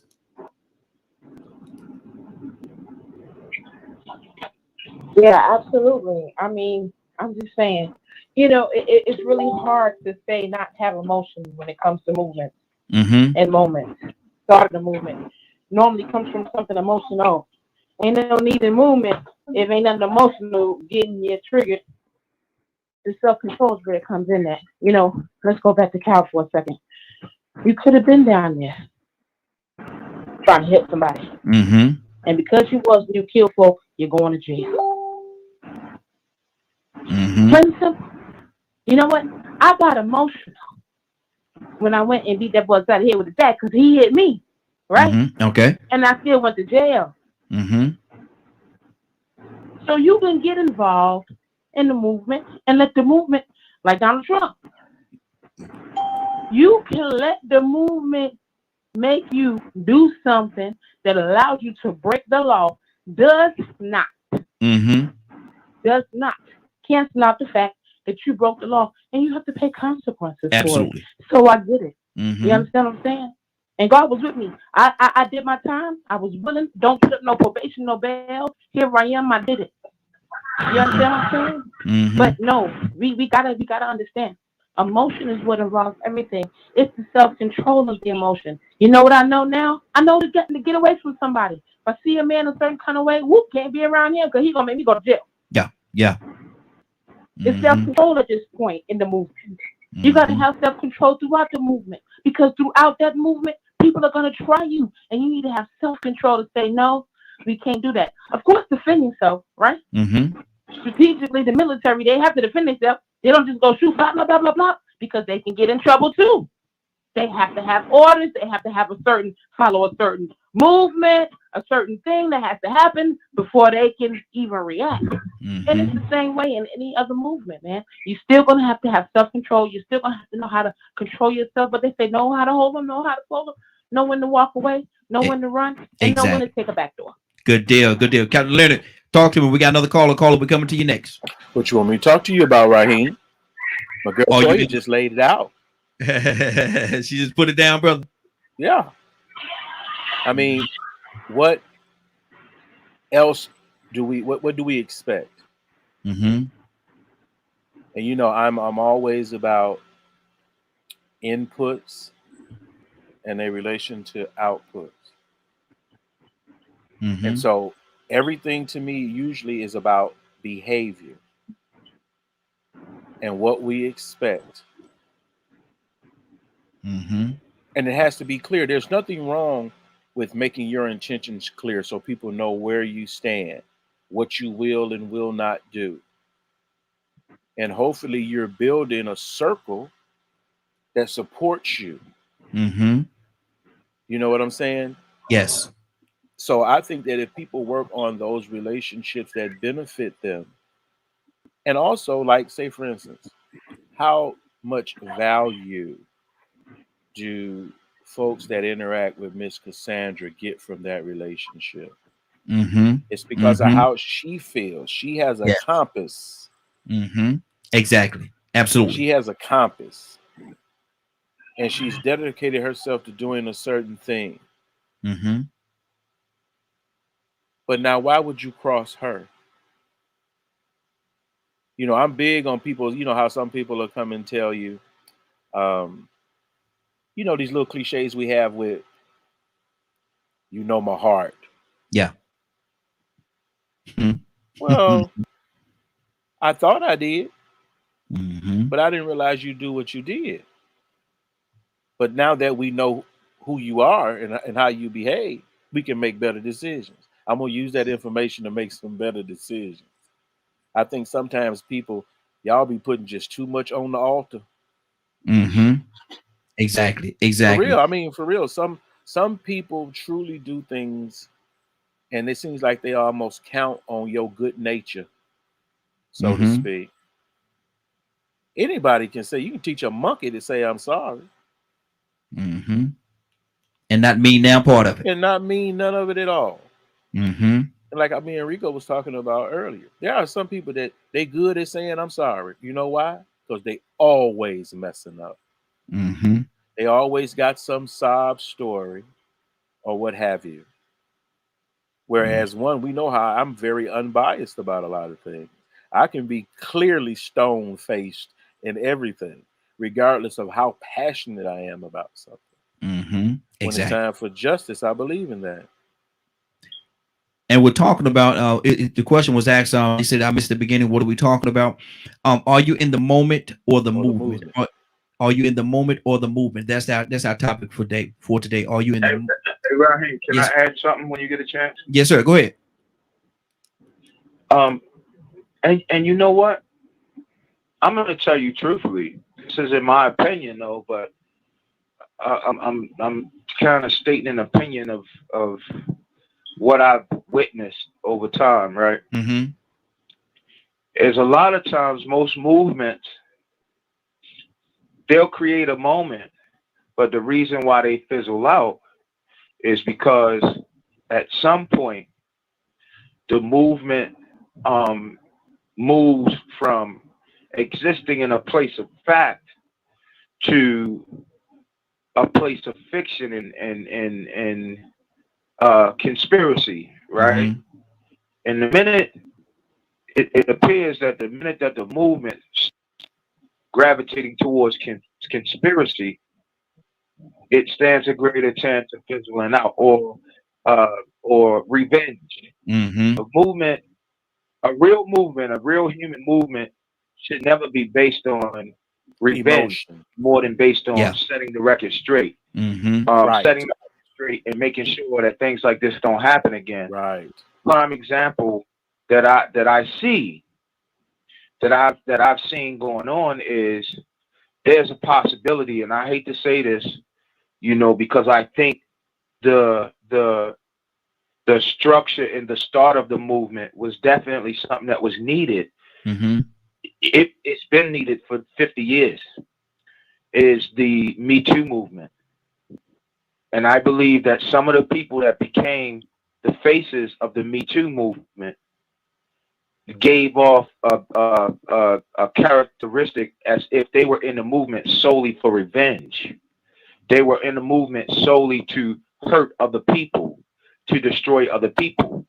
Because I've asked this question in several different circles that I've sat in, and you know, you sitting around, you know, you start politicking. You know, grown folk, we grown now, so we gonna politic. We gonna talk about a little bit of everything. And with all of these men that and women, I can't forget them because there's some of them that's caught up in this thing too. With all of these men and women that were persecuted rightly for violations against the female species, right? The movement became a place where it picked and chose. It went from being the victim to being the predator and or violator.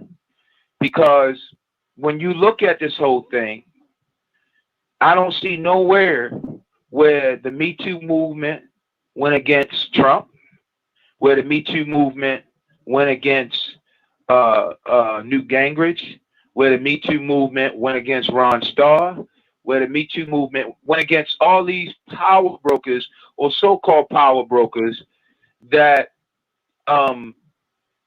that were essential to the denigration of these women. Wow. You know, I mean, we even got a woman. I mean, just being honest and truthful, bro. We got a woman sitting in federal prison right now because the story is she was kind of the Heidi Fleiss. She was the Heidi Fleiss for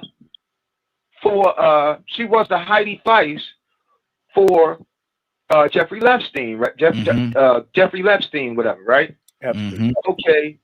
But there were several power brokers in New York. I swear y'all can look it up. There was a newspaper article written in the New York Times about this wealthy billionaire philanthropist who was throwing these eyes wide shut parties where these girls was at, and one of the girls' name was Katie. They used her name as Katie Johnson, who was 13 years old, and there's an actual picture of her and our former president sitting on the bed, and she told everybody what happened. Wow. They kept her case out of the courts for almost 30 years and wouldn't even hear her. There's several articles about how Newt Gingrich mistreated women that worked for him and this, that, and the third. All of the men who was in the movement, all of the men who put up the scandalous movement with Clinton, with Bill and Monica Lewinsky, the whole while that it was prosecuting Bill, Raheem, they was violating women. Wow. Wow. But the Me Too movement has said nothing about that. So honestly, I believe people like looked at it and said, okay, if y'all gonna be for the uplifting of women, then what's good for the goose got to be good for the gander. You can't pick and choose who you want to seek revenge on. Good deal. Good deal. And that's a very good point. Let me take this thing to our let me go back to Jamie. Jamie, what's on your heart, brother? Are you in the moment or the movement?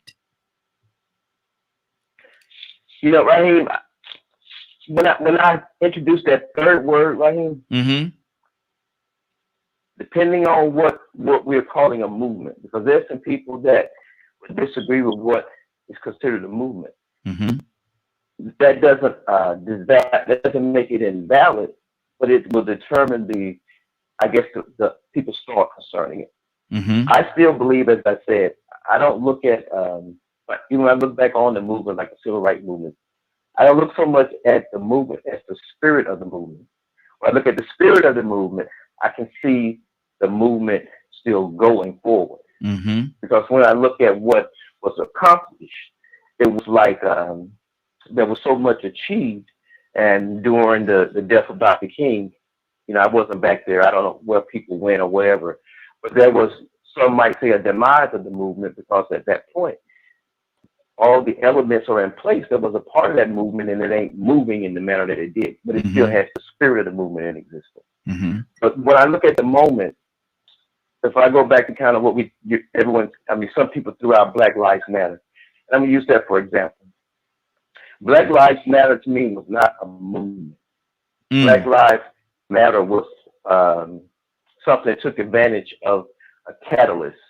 Had it actually been a movement, it would be still ongoing. And my thought, and this is just me. Is it over? I know Curtis mentioned those signs. Hey, Jamie, before you go further, man, explain to me, is it Black Lives Matter, that situation? I know you say it's not a movement, but do you think it's over now? Is ran its course? Well, going back to the civil rights, I don't think it's over. But when I look at the spirit of the Black Lives Movement was something that came about. Well, it actually jumped on the bandwagon of an incident, a catalyst. Mm-hmm. I look at that whole incident as being a catalyst. And if more people had done what they did and been committed to bringing forth the right causes, that movement would have actually risen to a more prominent position as a result of that. Black Lives Matter did it. But as far as the spirit of the movement, if you look at what was going on, where is it now? Okay. I'm not saying they're not affected, but if you look at everything that was taken to the streets, if the cry had been something other than say their name, we heard the names. My memory ain't the greatest. I don't remember them. And when I saw that, I said this probably on a couple of shows. We had the right push momentum with that catalyst. Black Lives Matters or whatever will still be at the forefront. Mm-hmm. Good deal. You may hear the name. They may have it painted on the streets. You may be able to go back and look in history and see how it rose to prominence. And for some people in some areas, it may still be ongoing. There's a circle come in, and the things that I've saw or seen that could have been done or still needs to be done after that so-called movement of Black Lives Matters. I see where there was a catalyst, which is valuable time, energy, and life in this particular case. Mm-hmm. That someone got on it, got on board. The camera was there. The people came. The face recognition, the emotions, because they were riding on emotions. Once the emotions died down, doesn't mean a movement doesn't die out with emotion. I think it was Tasha said this, but I wanted to say this about emotions. Emotions serve a purpose. But if you think about during the civil rights movement, the little bit of research I've done, they actually trained to make their protests. They trained to do their marches. Mm-hmm. And what they were training for was to take as much as possible the emotion, the moment out of the equation. Mm-hmm. That's good. Because moment can be very costly. Exactly. Let's keep this thing going.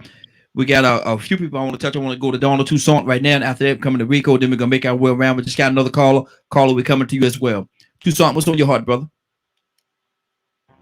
I have to apologize for having to come back and go back and come back and go back because I'm never in the moment. Mm-hmm. Don't do it. Please do not do it. Because it's always the movement. Yes. Because you're trying to accomplish something. Mm-hmm. And if you get caught up in the moment, you're going to get sidetracked. Mm-hmm. Mm-hmm. We use this for example. There's somebody right now as we speak trying to undermine right now. Wow. You think I'm going to react? You think that I'm going to react to that? No. Mm-hmm. Because it's about the movement. Yeah. Yeah. So what I'll do is, and I use what I have, and all I have is what I do. I'll use the old phrase, let it stand still and see the salvation of the Lord. Come on. I'm just using this for an example now. Mm-hmm. For those that, here we go with this biblical thing again. No, it ain't about that. It's about whatever information you use, whatever avenue you use that to the best of your ability to accomplish things in the long run rather than right now. Mm-hmm. Because right now may not be the perfect time to react, especially if there's other folks and other entities involved. Everybody got a will. Everybody got a way. Mm-hmm. And if we react to this very moment, your what's the word I want to use? Your emotions going to have its way with you. Exactly. Exactly. Rico, what's on your heart, brother? We got a couple of callers. Stand by. We're gonna come to you next.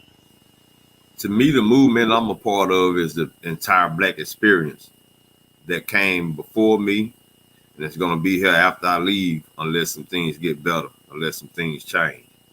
Everything between then were moments. Mm-hmm. Rodney King situation was a moment. You know, so I like what everybody is saying, because whether you know, if you really think about it, you know, people take moments like that in the movement and they get very opportunistic. Mm-hmm. You know, like the I hate to say it like this, but the lesbians that headed and took over Black Lives Matter, that came up with it, they took it into a different direction. Now it's lost its momentum, but that was still part of the movement. It just was a big rush. But remember what I said earlier about moments are temporary. Yes. Common sense, just with the word, that is a moment. Mm-hmm. Moments are different moments that you go through. Philando Castile, you know what I'm saying? That was a moment. You know, they have a show called Moments in Black History. All these are different parts through our experience. This movement of us getting what's just and what's due to us. So I go back to what Shamika was saying earlier about getting caught up in the moment and going off of your raw emotions, assuming, and then making a fool out of yourself. See, the minute that you don't do the research and get the accurate facts, you don't get the details, then you make the movement lose legitimacy. Mm-hmm. So that's where the problem comes in with getting caught up in the moment. Because you could get caught up in the moment and jump on a point of view or a side that really and truly doesn't really fit, because you didn't get the entire information. Maybe you didn't get all of the facts. You just went off a raw emotion. Like I said earlier, I went off a raw emotion. Kyle Rittenhouse went there to protect buildings or whatever he claimed, but I was on the side of Black Lives Matter, so I'm automatically against Kyle Rittenhouse because you there against those people. Even though I did know there were a lot of people taking advantage of the moment to be opportunistic to just go and break in stuff and steal stuff. Even though that I knew it was white people out there that really were just taking advantage of the opportunity to be in a riot, to just cause havoc. You know, I still looked at the moment of hearing this white man with an AR-15 opposing the protesters, shooting and killing 3 people that weren't even black. And I already put race in my mind. Yeah. You get what I'm saying? And see, that delegitimizes the true black movement. It's almost like crying wolf when you don't know the real details and you go and start siding and defending people that really don't have a legitimate leg to stand on, then you delegitimize a legitimate movement. Our black experience. See, our experience and every gripe that we have, every problem that we have, some of us agree and disagree at different times. You know, I mean, with this Veterans Day coming up, I can see a lot of stuff that might make people mad. But at the same time, if they took the time to listen, they'll realize, you know what? Yeah, when I did come home from this war, things wasn't better for me. I said I was going to fight for my people and for democracy and freedom, but I came back and took that uniform on, and that police still beat me to death and stereotyped me. I still had to pay extra on this loan, extra interest rate. So you know, you get people that get caught up in the momentum of that moment, and they don't really have the legitimate facts of why they really might have joined the military. You know, maybe this patriotism thing is just propaganda. Maybe it's brainwashing. So, you know, getting caught up in the moment, a lot of times, if you don't have the legitimate facts of what you're putting yourself into or the reason why, then you delegitimize the actual movement. Exactly. We got a couple of people on the phone line. I'm going to touch the people on the phone line. I think, Dr. Cook, are you with us? Yes, I am, sir. Good morning. How you doing this morning? I'm doing well, and you? Doing good. Dr. Cook, are you in the moment or the movement, or is there a difference? Well, I'm more of the movement. I'm not about a moment, because moments, they don't last they don't last for just a minute. The movement is a little bit more, and the movement has more meaning. And I was just listening to Rico when he talked about Veterans Day. My father he was a veteran. And I think about when he went into the military, he was forced. He was drafted into the military. He didn't have a choice. And he had his reasons for remaining in the military. But for me, the government didn't care about him after he came back. Of course, when he came back, he went through his post-traumatic stress, which we called back then. He was shell-shocked. Going into the military at 17 and seeing all of those atrocities going on with the people that he knew when he met in the military. I think about it. I'm for that because of what he went in there for to do. But when he came back, he was just affected and really they didn't care. And I'm saying he went through the Agent Orange thing, and the military didn't even pay him his money when he came back. They basically, the government wanted a lot of men to basically die off before they paid, and he was one of the ones that died off before he was paid. So I'm for what he believed he was doing, but I'm for the movement to a certain degree. Absolutely. And for our people. But when our people go left, I'm not for that. But just for the meaning that it gives for us and for the empowerment for us as a people. Exactly. Good deal. Let me go to I'll agree to go to Bishop. I think we just lost Bishop though. I'll agree to go to him. I think we just lost him. Leonard, what's on your heart, brother? Just listening, I can honestly tell you, I tell people this all the time. I am not a patriot. I was in the military, but it wasn't about no propaganda that you was raised on. I went to the military for my benefit, to get what I needed. It was part of my plan to move forward. So I have respect for anybody, like the sister just brought up. What about them brothers that was drafted? That's horrible. That is a horrible practice. Exactly. For the very simple fact of the motive behind it. Now, you want me to go with you to kill somebody, but you want to throw me in jail when I decide to go. Me and my friend decide to kill somebody. But that's the same reason why you sent me over there to kill somebody, because of what you wanted. Right. And then you built this whole propaganda machine. And now you got folks that go to war just to kill brown people. They almost enjoy it. I couldn't imagine myself being motivated by, imagine each morning waking up. It's a good day to go kill some Saudis. That ain't good for nobody. Yeah. I don't care what your rationale may be. If you're waking up and you have to live inside of a mantra, it's a good day to kill, I guarantee you, you're not going to be right when you come back. No. And we still just getting to these people and trying to understand the impact that had on their lives. Because the draft is not spoken about as much as it used to be. Exactly. So imagine if they instituted the draft today.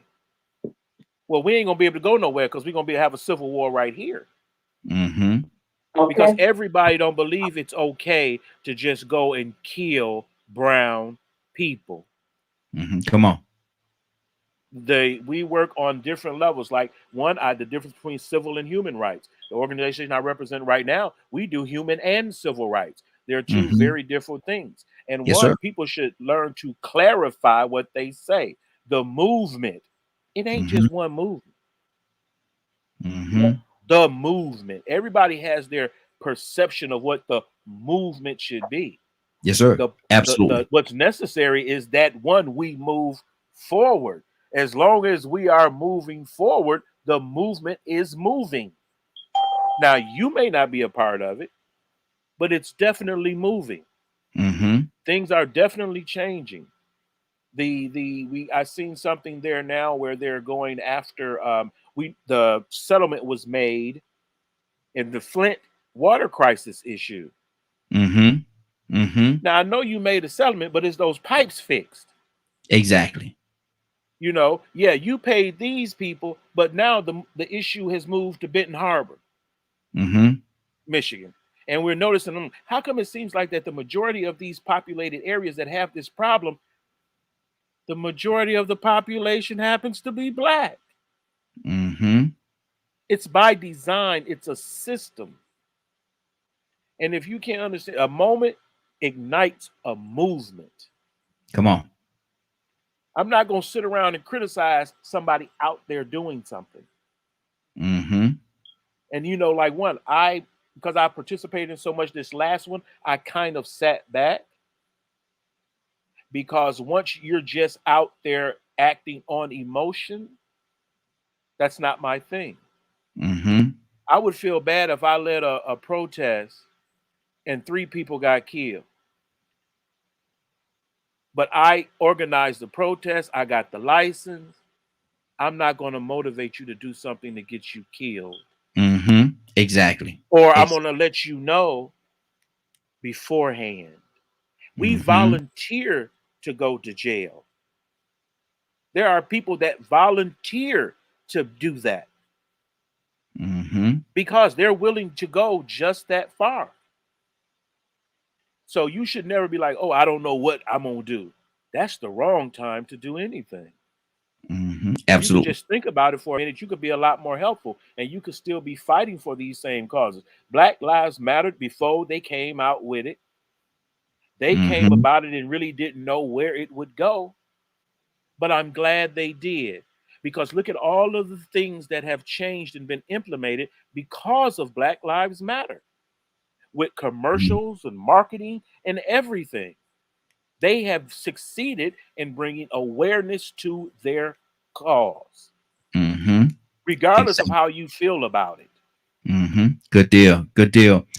We got a couple of other callers. It's just called. As a matter of fact, we got Cassandra back. Cassandra, we're asking the question: are you in the moment or the movement? How do you feel about that? And what do you think most people do? Do you think most people get caught up in the moment and overlooking the movement? What do you say to that, Cassandra? I think many times people get caught up in the moment, but I think Lynn said, people like him and I, it's about movement, you know, and several of the others online. It's about movement. We will continue the fight after everyone has stopped marching, stopped protesting. So when you go home and you're sitting watching everything on television, people like Glenn and I, others, we are actually at legislative meetings. We're talking to our community. We're still doing the work. Even after the cameras are gone, after everybody goes home. My sister and I were talking yesterday. She said she was Ahmaud Arbery, my sister whose son got killed by the police. She was at Ahmaud Arbery's trial yesterday, and they had a meeting with Ben Crump and Ahmaud's mom and some other people in Brunswick. And the news media was there, and she said she made a point to say that the movement for her son and Ahmaud and many of the others, the movement is very much active and being reactivated in a lot of situations. And it's the truth. So after everybody's gone and money has been paid out, because she actually got the quickest and largest settlement in South Carolina history, $22 million for them settling. I mean, like within 6 months. Yes. That's unheard of. No one has heard of that. And that's because she continued a movement even after all of the motions of it had passed. And that's what I will do here in Atlanta. Continue to fight, continue to try to get legislation procedures and protocols changed so that no other family goes through what my family, Ahmaud, Tanisha Children, and all these other women and men, what they've been through with their family members. Absolutely. Absolutely. Toya with the T, talk to me. It says Rico coming. Let me go on my rotation. Hold on. Toya, then I got to touch another few more people. Then I'm coming back to you, Rico. Toya with the T, talk to me. Yeah, absolutely, man. The movement never stops. And, you know, let me say something key. You know, there's multiple movements. This world is a big place, and God made all of us for a reason. And oftentimes you want to take things that and be like, oh, you know, it's not that important. But the movement, I mean, this thing is like a fine-tuned machine. Yes. And everybody got to be everywhere. God got his people everywhere doing all kind of different things. The least and the most. You understand what I'm saying? So we really got to understand, you know, we can't think on a God level. So, you know, as long as individuals, forward moving progress, positively, be where I can, how I can, you know, don't feel a kind of way because you may hear people, you know, on this platform saying, you know, we're a part of the movement and think, well, you know what, but what can I do, you know, where I am? Just focus on progressing yourself and you'll change everything around you. You know what I mean? But great conversation, man. I love y'all so much and the feedback and just opening up the doors to understand that this is why we have to work together. This is why we have to communicate so we can always be moving forward in a progressive way. Exactly. And I'm thinking, y'all, that we might want to touch on this a part of the broadcast tomorrow, or touch on this right here, because we're not gonna have a time today to touch everything that we need to talk about on this movement and moment and movement. So we might have to touch on this in the morning. We might start off in the morning with this right here and then transition to probably something else. But we're gonna start here. I think we're gonna start right here. I'm sorry. Somebody say something. Great move. Yes, sir. Move. Great.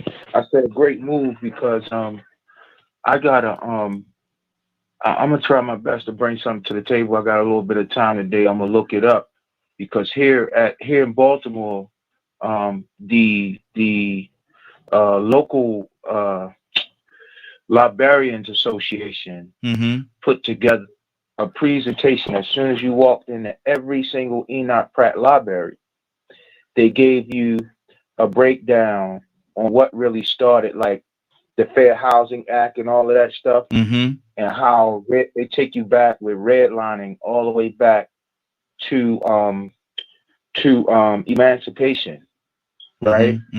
And this city was the pilot city. This city and Atlanta, if I'm not mistaken, was the pilot cities for redlining. They started here, and then once they started here, and it showed some positive. It showed what they thought was positive effect. They then started it in Atlanta, and I would love to bring that to the table, man, because in that so-called fair, as a result of movement of the Fair Housing Act, because Black folks were being not only pushed in the downtrodden communities, but they was being pushed out of the communities that was booming as a result.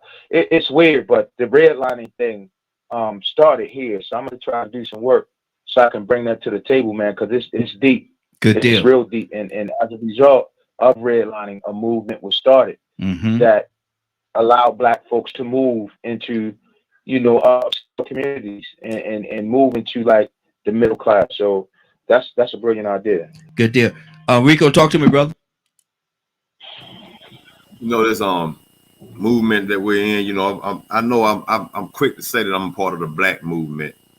And the Black movement to me is not only our Black experience, but our Black existence, our Black history, past, present, and future. So that movement will never stop, because there's somewhere we got to get. There's an environment that exists that we have no choice but to fight. Then to take it a step deeper, the humanity movement. The humanity movement. See, we still have people that not of color. There's people poor that don't have electricity, don't have running clean water. You know, they're doing without. We have people that are still oppressed. You know, people still abused, people being trafficked. You know, and there's nothing being done about it.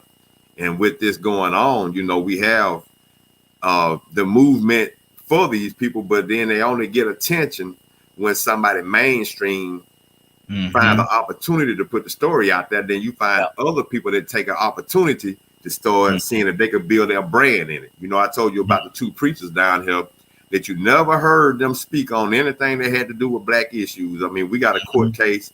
My father finally got subpoenaed. I think I told you about that. Yes. These preachers never came and spoke about these two white guys killing this Black guy in his yard, ambushing him. But the minute George Floyd got killed, after about a week of momentum, and it picked up steam, and you start seeing people riding from state to state to state, then here come these two preachers known for preaching about how God is going to bless you and shower you with the prosperity and man-made things that you desire. You know what I'm saying? In so many words. They decided they want to speak about unity. They want to now they want to speak about Black issues and civil rights. But wait a minute, man, you've been had a platform for a lot of years and you ain't said nothing. But they took opportunity to take advantage of the moment. Yes, exactly. You know, we have several moments. We had the Edmund Pettus Bridge, a moment necessary to keep the movement going. We had the Rodney King. That moment wasn't necessary, but it became a moment necessary for the movement to continue. Going to show you when some of us were saying racism don't exist. I love the world that I'm in now. It's better than it was in the past. Now they are waking up and realizing that there is still a reason for the movement. But see, we got caught up in the moment and we thought that everything was better. You know, and so I brought that up about the military, and then I put that up there about the riot in Houston. August 23rd, 1917. Those guys were probably drafted, but somewhere somebody persuaded them to get in the moment and say, well, you know what? Not only are you fighting for Black freedom, but you're fighting for the rights of our country. So now here it is. You get caught up in the moment. Yeah, if I fight for America, then I fight for me and some freedom for my children. But then all of a sudden you got to turn against your military. You got to fight racism overseas with your own military people, your own fellow Americans. You got to fight Americans in Houston, Texas, because the movement still existed, your Black movement. But somehow you got caught in the moment because you thought this was a good opportunity to take advantage of the chance that things could be better for us if we fight on behalf of our country. So you get caught up in the moment sometimes. Get caught up in the moment sometimes, not realizing that the moments are necessary for you to prove to you that the movement still goes on. Good deal, good deal. Jamie, what's on your heart, brother? We got a few more minutes before we get out of here. Yeah, I'm listening to what's being said, and all of it's great. And you notice I use the term the spirit of the movement. As it was pointed out, there are many movements. The real question becomes in what direction. And, you know, I think it was Brother Leonard that said, as long as you're moving forward. If you start in a direction that's contrary to the right direction, to move forward actually is in progress. And I'm just throwing it out there because we need to realize that there was a point when civil rights movement, there was a whole lot of concerted effort. And until that concerted effort comes, we have a spirit of a movement. And when that spirit of the movement moves to be the catalyst for that true movement, then all the little things that will come from the various corners where you have one person, as Brother Leonard stated, the movement is still going, you may not be a part of it. That would be more appropriately said, you may not be a part of the movement I'm a part of. Because the movements differ, people do various things in various communities. And what made the movement, when I say civil rights movement versus the spirit of it, was the fact that when they galvanized those people that were at the grassroots level, those politicians which were fighting a lot of the litigation that's being fought today, it wasn't one versus the other. It wasn't one operating separate from the other. I like what Rico said. If indeed we have realized the need for that same type of movement, then hopefully we'll receive those same type of results. Until then, we're all moving. And I use the term the spirit of the movement. I'd rather use that we're all operating from the spirit of the movement than we have all these divided movements. That doesn't make sense. So we have to acknowledge the spirit of the movement. That way, everyone, if you're doing what you're doing, and I think Toya said it, if God is in it, then your work is purposeful. So just as there's purposeful work, there's some things that can be contrary to the direction that we're going.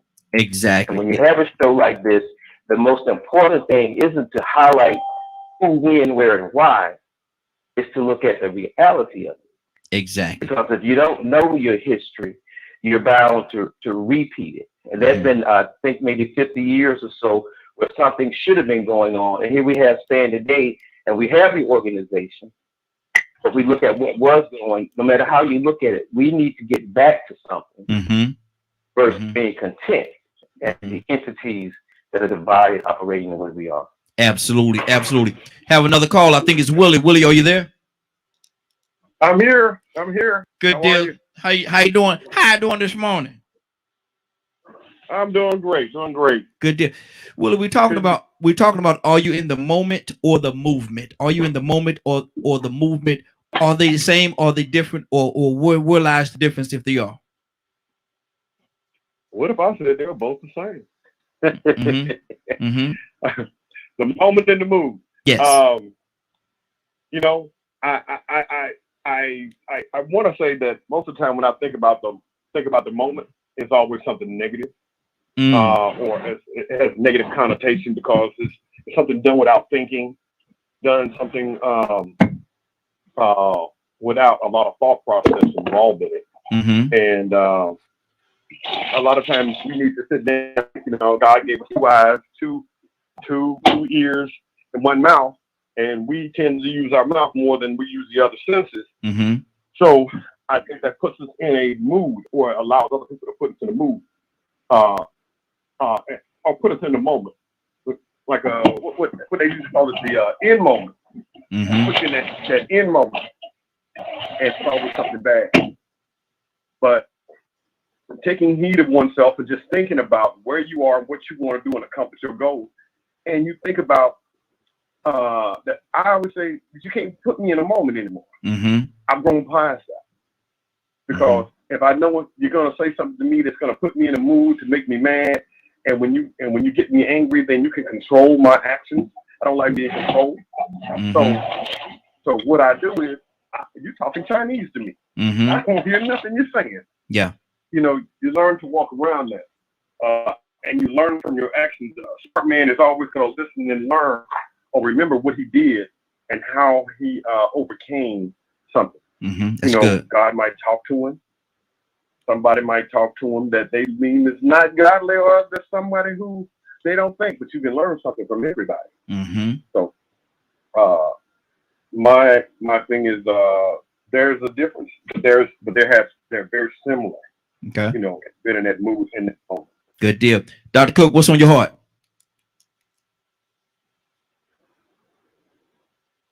I was just listening to what Rico was saying. A lot of people were saying, and I kind of agree with it. We have to remain inspired in the movement, long as we're moving forward in a positive manner, and keep it moving. And we got to make sure that we teach our children about the adequate meanings of these movements and what to keep it going. And right now, we don't have a lot of any positive people that stood like Dr. Martin Luther King. Where are these people? Someone that will keep moving us forward. I know we have to do it ourselves, but a lot of times we get scared. And I just want that person to kind of guide us, keep moving us forward. But I know we have to do it for our individual families and the people we come in contact with. But where's the person that will keep moving us forward? Exactly. Stand forward. I think that person I'm about to say it. I'm trying to dress it up or whatever, but I think that person is looking back at us every time we look in the mirror. I agree with you on that, brother. I was about to say the same thing. I believe that mirror is staring right back at us every time we look into a mirror. I think that person that could make that change and could be that change is staring right back at us when we look in that mirror. I really believe that. I really believe that. Leonard, what's on your heart, brother? Man, it's I'm listening, and there's, like you say, there's a lot of different points of view, and there's a lot of things that we can fix by just doing a little bit better each and every day. I can't imagine having to fight by myself. I'm shocked. Look, I'm happy because my man here that I've watched all my life, Byron Allen, is fighting it from the racism from the position of a billionaire. Yeah. He's on that level. They're fighting racism. He's actually putting his money up and helping people with these class action lawsuits and things like that as it relates to racism in media and broadcasting. And it's definitely ownership. So it is definitely a fight. I think some people, some people just get into the romance type part of it that I mention a lot. But when it boils down to it, brother, it's a lot more to it than what you desire. And when vetting people, because part of I wrote research projects and things on what it takes to get people interested in civil rights organization and how these organizations can recruit and retain members. People come into this for different reasons. Some from personal experience. Somebody overheard something. Somebody got involved with it because maybe they did not know and they're being introduced to it. But it's a lot of things that are happening that everybody can be a part of. You have a personal responsibility and you have a community responsibility. So if you're not doing anything anywhere else, if something else don't appeal to you, is there something you can do in your community? Because I guarantee you racism's there. Yeah. So if you're about destroying racism, I don't care if you do it only on Tuesdays. Just do it. Exactly. Do it, because no one is out here. Man, if I could tell you how hard it is to do things, and we work on most things for free. Not one dime. So it ain't about the money. Yeah. You can't give Miss Cassandra her hours back and what she has done for the people that she has helped, because it comes from a genuine, pure place of really wanting change. If you just want to be seen or you want to criticize other people, you got some people to sit back and say, they could have did it better than that. I bet you can't. Exactly. Let me see. We got another caller from the 470 area code 470 area code. What's your name? Where you calling from? Hey, this is Charles Patrick, man. I'm just listening in. Hey, Charles, what's going on, man? What's up, man? Calling on the phone, man. What's going on? Hey, doing good, doing good. We're asking a question. Up, man. I haven't really heard anything. No, let me ask you the question. Hold on, let me ask you the question. The question is, are you in the moment or the movement? Are you in the moment or the movement? Are they the same? Do they differ? Or where lies the difference? Are you in the moment or the movement? What movement? What movement?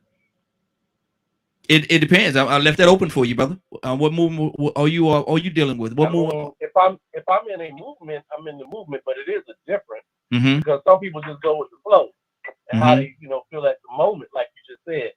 But if it's something to move me, I'm probably already moving towards it because my lifestyle is built that way. I don't go from movement to movement, and I guess a movement or let me do this, y'all. Just for clarity for the listeners, which movement or what is a movement to you? When we talk about movement, what is a movement? Like what I call a movement, like teaching people about businesses and things like that, or how to open their business. That could be a movement for a person.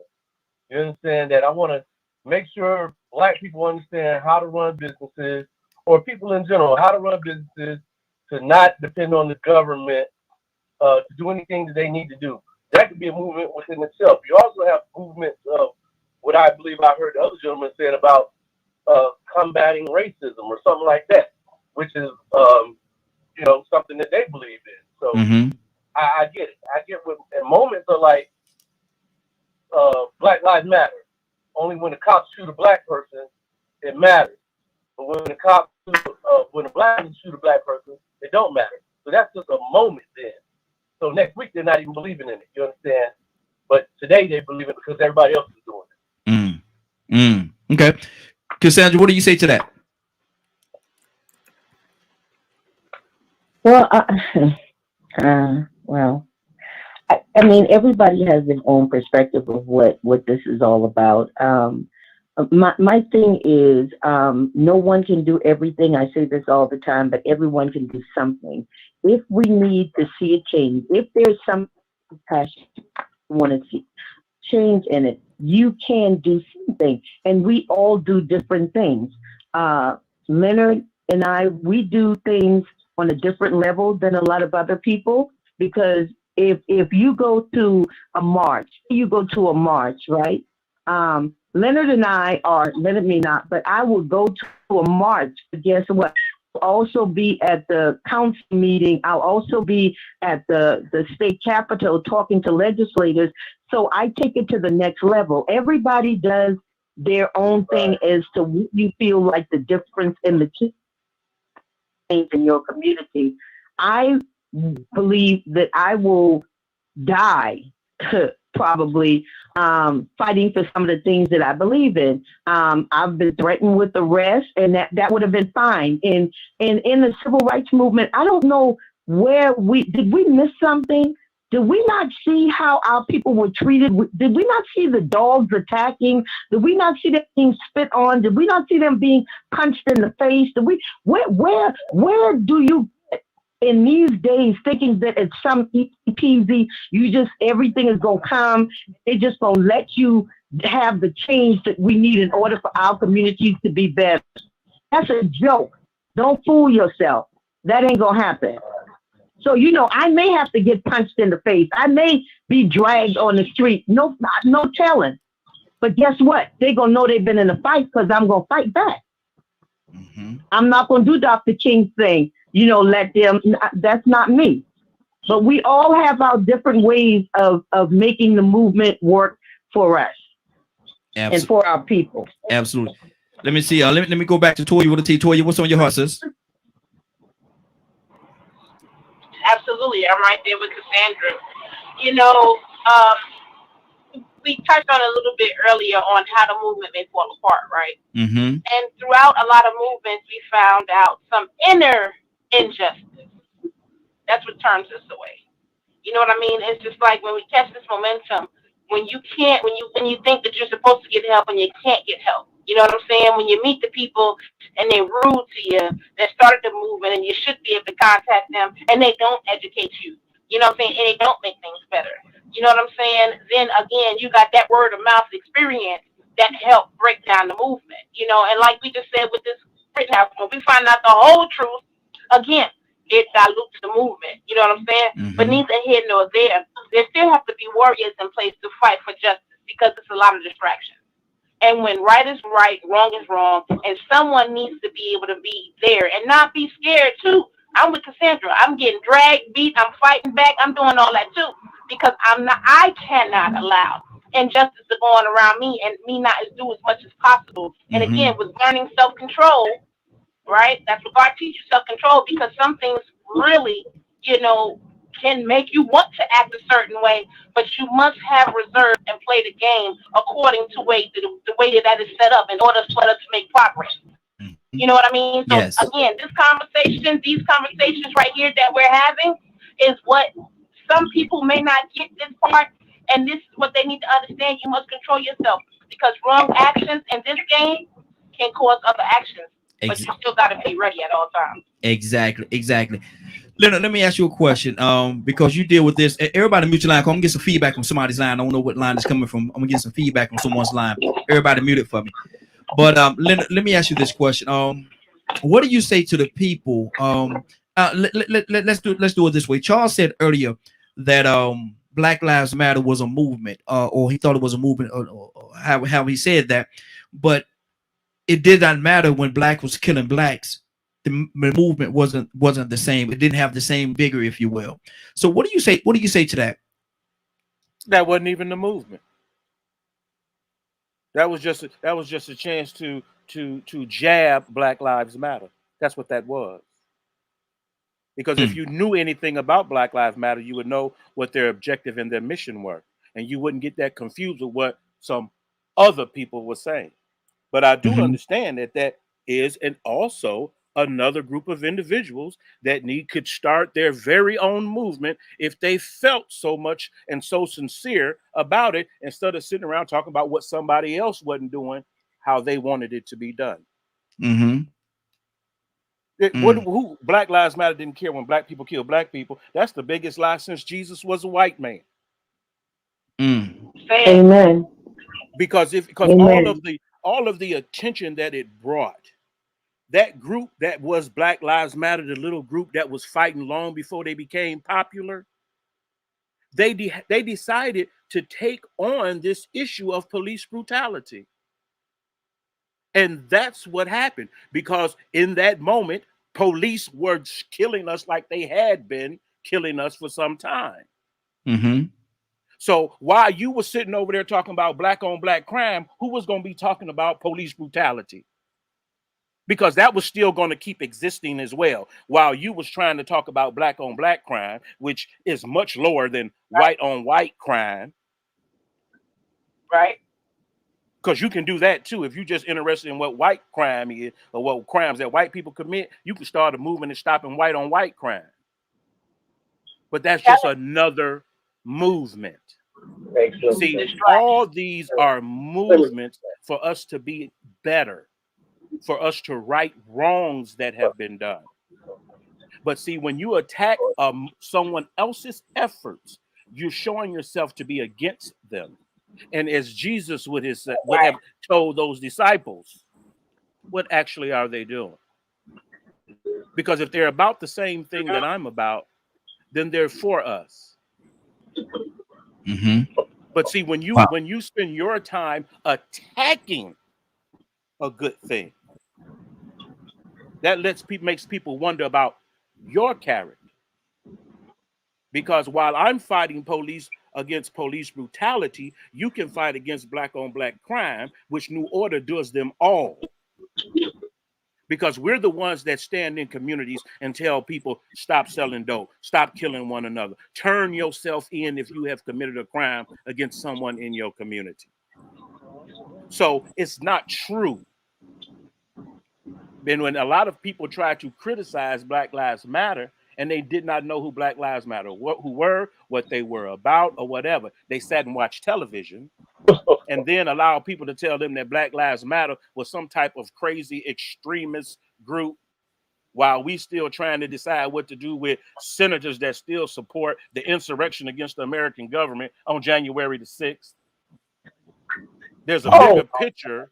There's a bigger picture than what you feel on your insides. Wow. But definitely be a part of what it is that you want to see change, not criticizing others. Okay, let me out of fairness, I have to go back to Charles and find out, is there anything you want to say, brother? Is there anything on your heart? Man, boy, I'm just over here shaking my head. Look, man, we all know all you had to do is go online and read what Black Lives Matter was about. I know this is not about Black Lives Matter. This whole conversation is not about that. It's about a movement or a moment. We know what they're about. We know how they were started. It says what they're about online. They did change it. Nobody I think it was Miss Cassandra who said that she'll die doing what she does all the way to the end, which I commend that. But she don't think that she needs to retire from. See, Martin Luther King, none of those people retired like the leader from Black Lives Matter did with $2 million house. So please don't speak up for people like that who are doing nothing. When I look at the movement of blacks going against police, which is a good thing, brutality, which is a great thing. But when you look at the boat that has a bigger hole, the bigger hole is blacks killing each other. See, that's the bigger hole. Not saying that blacks who get killed by police aren't a big deal, but I'm just saying a bigger deal. And the number two thing is that I didn't even mention white people. It's funny how black people always got to mention white people when we're talking about black people subject. I don't worship white people. I don't care if they all killed each other. It wouldn't matter to me. We're talking about blacks doing things to blacks. We're the least amount of people in America, and we do the most to each other. That's the biggest thing. You understand? To me, that's how I feel about it. Now, with everybody else do what they do, I'm never going to shun it and say, hey, no. But what I am going to point it out. Come on, man. Let's get real with this, man. And I know your audience is an audience that I've spoken or heard you all speak are more Democrat, left-wing type people. And I understand that. I grew up with those type people. Believe me, I'm from Decatur, from Cannon Road. I grew up with them. And I understand them. But I don't think like them. Because my thing is that if you want to fight a lot of things, you got to fight it with money. You got to do it just like the Japanese did it when they got out of the concentration camp. In America, you got to do it with money. Marching don't get it. Money does. Lobbying does. Money changes these things. Wow. Get money in your pocket. I'm just. I need some of this, man. Can y'all tell me how much money Martin Luther King and the civil rights, how much money did they have? Please tell me how much money they had. And they made changes that literally changed not just this country, but the world. Can y'all tell me how much money they had? When most of their money came from, poor black people going to church and taking their quarter and dropping it in to help the movement. Somebody tell me how much money they had. I don't hear about no money when it comes to people dying in the street. Ain't a damn thing stop my nephew from being killed by police. One at a time. My nephew from being killed in the street. Hold on. Everybody, hold on. Cassandra, Charles,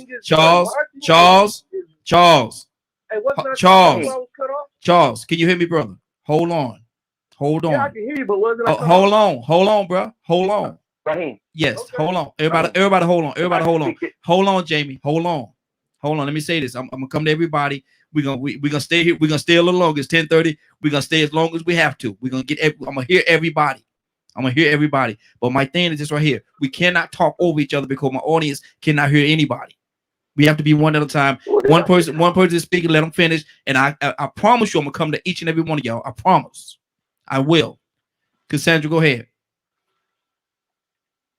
Cassandra, let Cassandra finish. I'm coming back to you, Charles. I just said. I'm done. No, let the brother say, because if he thinks money is going to be the change factor for this country, it never has been. It never has been and it never will be. Not for black people. Not for black people. It might have been doing it for white people with the Industrial Revolution and everything else. But don't tell me that us getting more money is going to make them respect us. That's a damn lie. Anybody that believes that, you crazy. That money going to make white people respect you.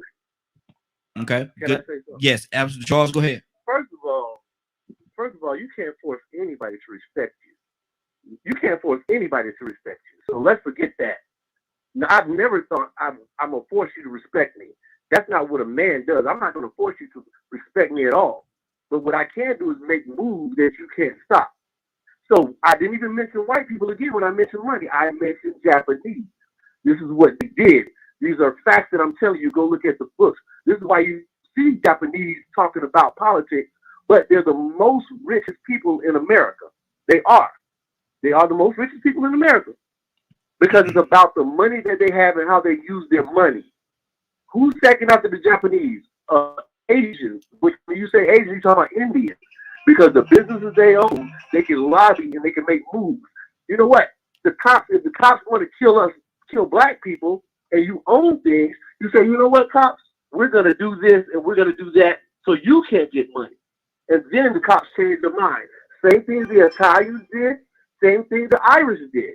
It's about money. When the Irish couldn't get the firemen to come to their house and their houses burned, the Irishman became the firemen. You understand? When you can't get the cops to stop killing your kids, become the cops. This is how you solve things, not marching. Because marching only marches you in a circle. The same thing y'all was marching about in the 60s and you're marching about now. And you're still not making any money and don't own any more businesses. Come on now, I'm 52 years old and I see this. Where he live? How many people? Who's y'all? Is he not black? Is this guy black? How many? Are you I'm black? blacker than you. Are you? I'm asking. Are you black? Hold on. Are you black? Hold on. I'm just asking. Hold on. Are you black? Hold on. I just told you I'm blacker than you. Hold on. Again. Hold on. Stop. Both of y'all stop. Hold on for a second. Everybody. Charles. Okay, now listen. My thing is my thing is listen. No, stop. My thing is this right here. Hold on. I gotta pour more people into this conversation. This boy, y'all are very passionate this morning. Hold on. Man, everybody. mute your phone, man. Hey, everybody. I can still hear somebody talking. I can still hear somebody talking in the background. Hey, Toya, mute your line, Toya. Mute your line till I come to you, sis. Mute your line till I come to you. Okay, now we got to go around. We got several people that want to say something right now. There's a lot going on right now. Well, y'all are wide open this morning. Rico, talk to me, brother. What's on your heart? Man, I just can't get this mute thing, but I blurted in on somebody earlier too. So let me back up. Everybody caught up in the moment again, caught up in the emotion. Yes, exactly. Ain't nobody completely right and ain't nobody completely wrong. Everybody a little bit wrong somewhere. And you know, I sort of figured that brother was gonna go there, and I was glad he did because I'm quick to bring this up. We done tried that before. That Black financial literacy and economic dominance and this and that. And we know that we are so much of $1 trillion part of this economy. And guess what? Those people in Tulsa, Oklahoma tried it once before too. People in Wilmington, North Carolina tried it once before also. They felt like if they played a part with this dollar thing, that everything was gonna get better. And guess what the United States did? They said, we're gonna turn our bombs and our jets on y'all. Just like I said earlier about those soldiers in the Houston riots that had to fight their own military. The soldiers in England that had to fight other American soldiers because their racism still existed. Money don't wipe away nothing. Japan, they are participating in the system and they are benefiting the system, and so they are conforming. We aren't trying to conform. Now we need a movement on both sides, economic and racist. Marching up doesn't need to stop. All that needs to keep going. But see, Cassandra asked a question earlier. What happened with the movement? And sometimes the answers are in the questions that we ask. We don't see people getting bit by dogs no more on TV. So every child born after 1970, 1980, and 1990 saying, y'all old heads stuck in back in the days. Ain't nobody sicking dogs on people no more. We ain't got to worry about racism no more. I'm on this side of town with my friend, and we go to this store together, and we have a good time, and that's just that one cop that got a problem with me. Did you see the Colin Kaepernick documentary, how long he tried to avoid the fact, and his parents tried to avoid the fact that they was treating him different because he was black? He kept asking, why y'all doing me different? Why y'all keep trying to put me on the bottom? Why y'all keep denying me access and limit my abilities when I know I'm a superb elite athlete?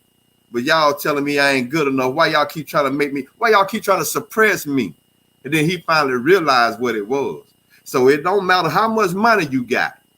Because if one of these dirty, broke, $20,000 a year rednecks pull over Jay-Z and get the opportunity to put a knee on his neck, he gonna do it. His money ain't gonna save him. He don't want to see a rich nigga no way. That man taken away from him. So you know when you really think about, yeah, we do need the economics, but at the same time we need to be wise with it. It does have an impact.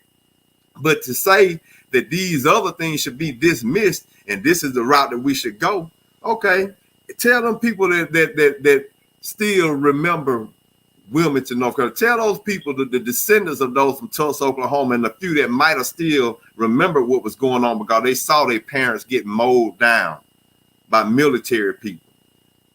Tell them that is the answer. Now, when you get you a jet, when you get you a military, or when you get some of these people that's in the military over there fighting on behalf of democracy and patriotism to say, you know what, I'm going to take some of this same training and I'm going to start defending my community and my people. Then we might get ahead because then we could protect our investment. Right now, we can't protect nothing. Let's go to Jamie. Jamie, what's on your heart, brother? You know, Raheem, I believe in a teaching moment, and this is a teaching moment. We've had all this conversation, and I almost use the term rhetoric because with everything we said that was so on one accord, so needful, we turn around and do the exact same thing that we know is the problem. Emotions just blew up, took your show. We just said that when it comes down to moments, how we need to be prepared and be disciplined enough for the movement. And I'm not saying anyone, well, if you were wrong, you're wrong. But my point is, when it comes down to getting where we need to be, it isn't going to be my organization or yours. Even in the word, motivational world, they have a concept called the mastermind. It isn't about my organization or yours. All of these entities were in place. When you look at those attorneys that went from one location to another at the drop of a dime, somebody paid those tickets. Whether the money comes from the Black community or wherever, money is involved. Even the Bible says money answers all things. So money is going to be a part of the equation. The marching, you have to have a physical presence as well. The government throws money to silence people.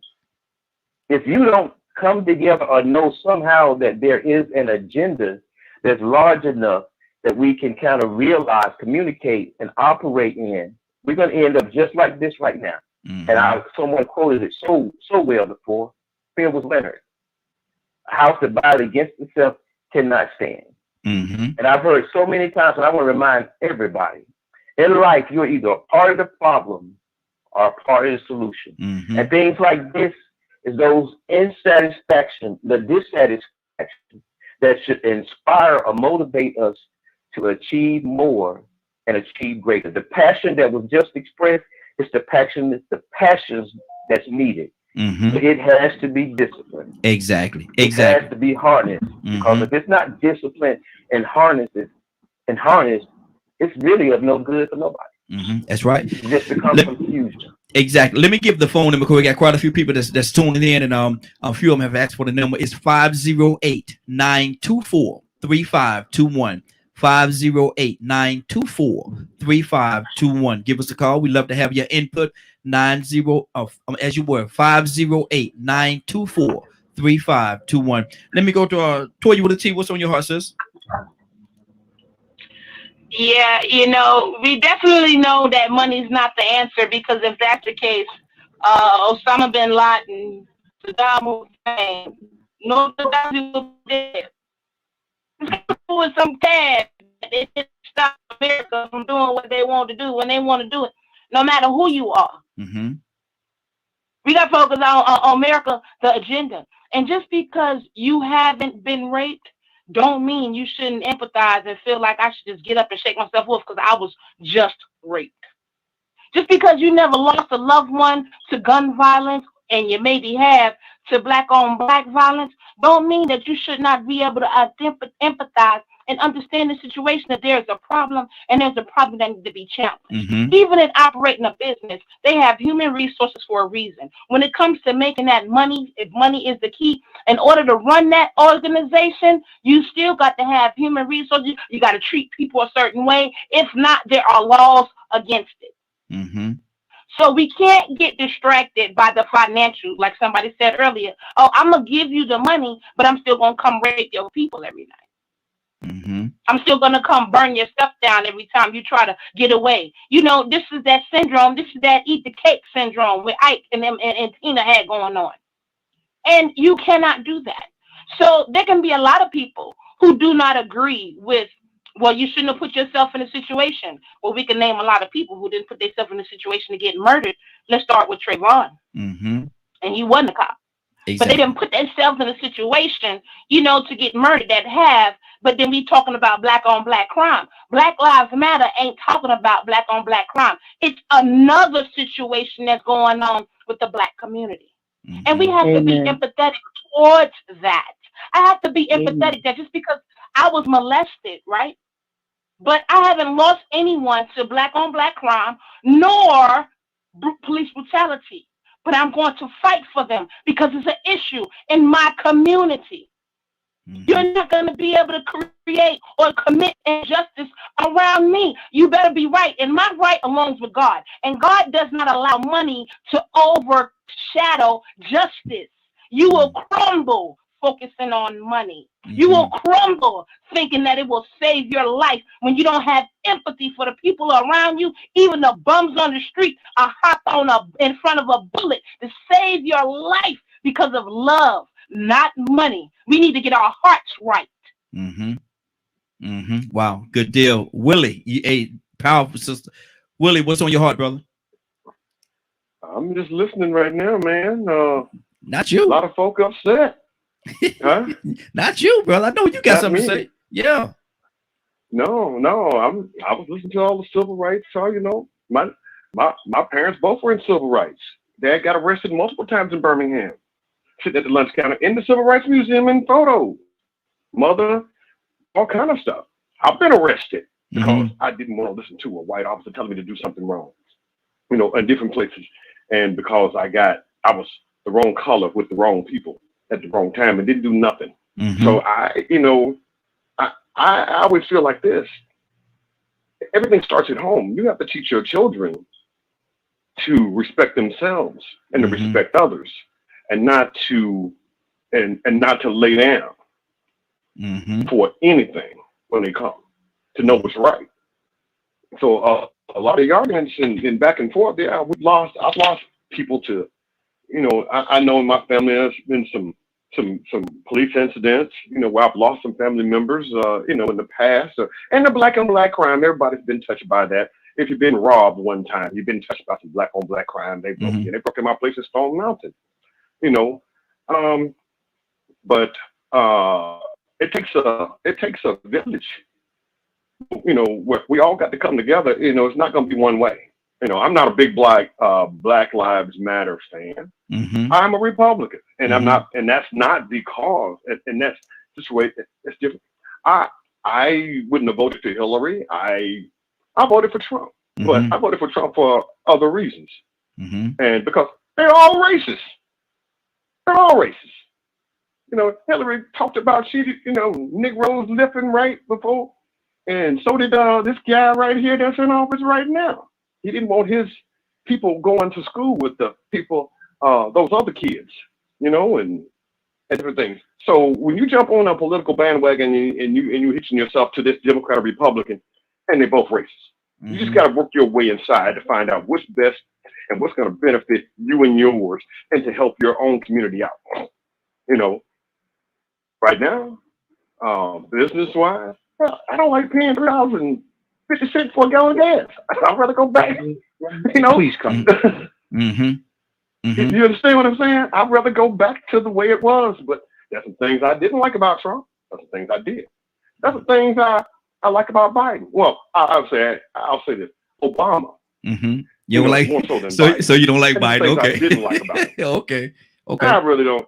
Biden really hadn't done anything yet, you know, and I think this mandate, vaccine mandate, was overkill firing the workers' cause. And then most of the people who didn't want to take it are minorities, people of brown and black, and ones won't get fired. Wow. You know, and the government's got a reputation. Our government's got a reputation for putting things in us, people of color, that ain't quite right. You know, from Tuskegee to what they did in Puerto Rico, you know, 20 years ago.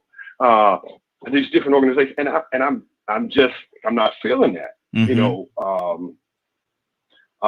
some things just aren't right that we have to stop and take a listen and look to. And there needs to be some kind of coming together. You know, all ideas aren't bad, all aren't good, but some of these are good, some of those are good, some of these are bad. You have to work out what you want to work out, what's best for you. Exactly. Let me go to Kurt. Kurt, what's on your heart, brother?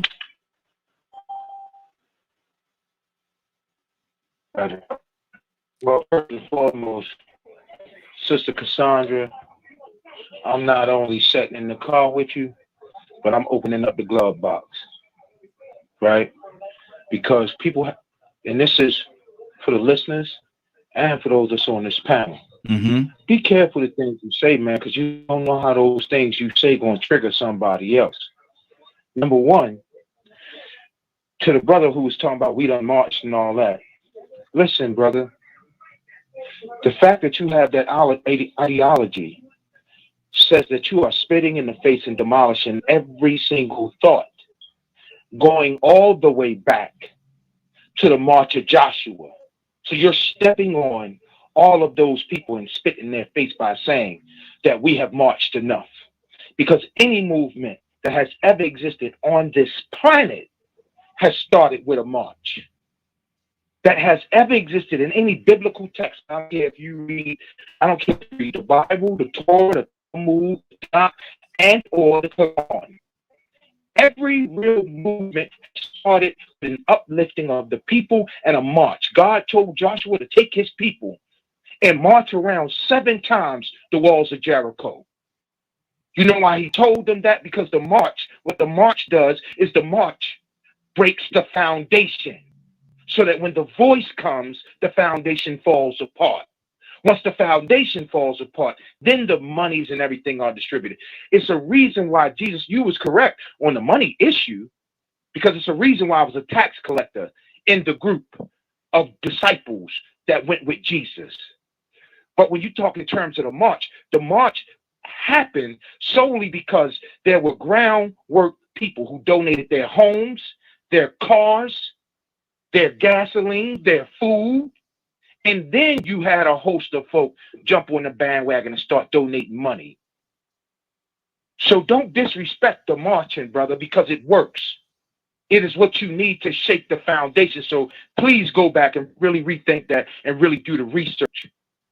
The walls of Jericho didn't fall just because of the march.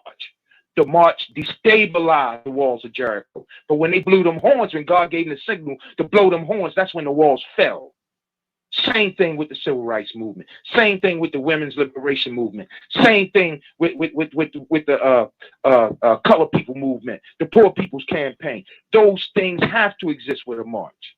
Now, I get where the brother is going with the money, and I figured that he was a Republican. And I'll tell y'all why he supports the Republican Party. Because ever since Reaganomics, the Republican Party has jumped in bed with business. They've jumped in bed with big business, but understand they jumped in it with the ideology that we're going to do trickle-down economics. That has never worked on any country in the planet. It has never worked, but for whatever reason, they believe in it. And last but not least, brother, please stop throwing out these talking points. Don't come on this radio station throwing out talking points. There's somebody in here who can call you to task. Because if you do know, or if you don't know, you might not know, because it sounds like you've been listening to talking points. And I'm not defending everything about her, because there are some things in her background that is sketchy. Just like there's things in my background that's sketchy. There's things in your background that's sketchy. There's things in everybody on this radio station background that's sketchy. But that does not give you the right to diminish another person's accomplishments, especially when some of her accomplishments was to benefit particularly black and brown people, bro. So let me go on and throw some of these out here, Raheem. A lot of us don't even recognize that if it wasn't for that lady, half of us went to school on Pell Grants. If it wasn't for that lady, we wouldn't even have had a Pell Grant. Reagan was going to cut back. Yeah. No, hold on. No, we're not gonna do that. We're not gonna do that. We're not gonna do that. One at a time. Go ahead, Curtis. A lot of us that went to college on Pell Grants, we wouldn't even have been able to go to college in the 80s and 90s and 2000s because we didn't have the money. All right, hold on. Let's get real about it. The reason why the Republican Party denigrated that woman so much is because she went against the grain of the Republican Party. She wasn't supposed to marry Clinton. Everybody in that woman's house was a Republican. Her father is the main reason why Barry Goldwater was able to stay in the political race for president. Her father single-handedly saved Barry Goldwater's candidacy and his legend. So don't give me all those talking points about the Clintons. Wrap it up for me, Curtis. A lot of us don't even God. know that. Hold on. A lot of us don't, brother. There's a lot of things that they have not told you about. I worked for the lady. I saw the inside of what she did. Now, she wasn't perfect, but by far she was the most skillful and the most helpful of them all. Because guess what? Farmers in upstate New York didn't miss no money. In upstate New York, you can only grow at certain times of the year. Other than that, your land is dead because it's too much snow. Everywhere this woman has been, her districts have made out. The people in her district have been happy. Outside of that, the No Child Left Behind Act, it is your party who passed it and didn't put no money behind it. That's why it failed. They did not fund the program properly, but they used the wording to get elected. So don't hand me that foolishness. Yeah, I know the story. Everything that Obama did in Obama's healthcare policy came from the Hillary Clinton healthcare policy. Okay, gotta move it on, Curtis. Gotta move it on. Hold on, I'm not finished, brother. I'm not finished. Hold on. We gotta move it on because we got about 15 people, brother. That your guy. Hold on, Charles. Your guy Mitt Romney, the same healthcare policy that your guy Mitt Romney put out.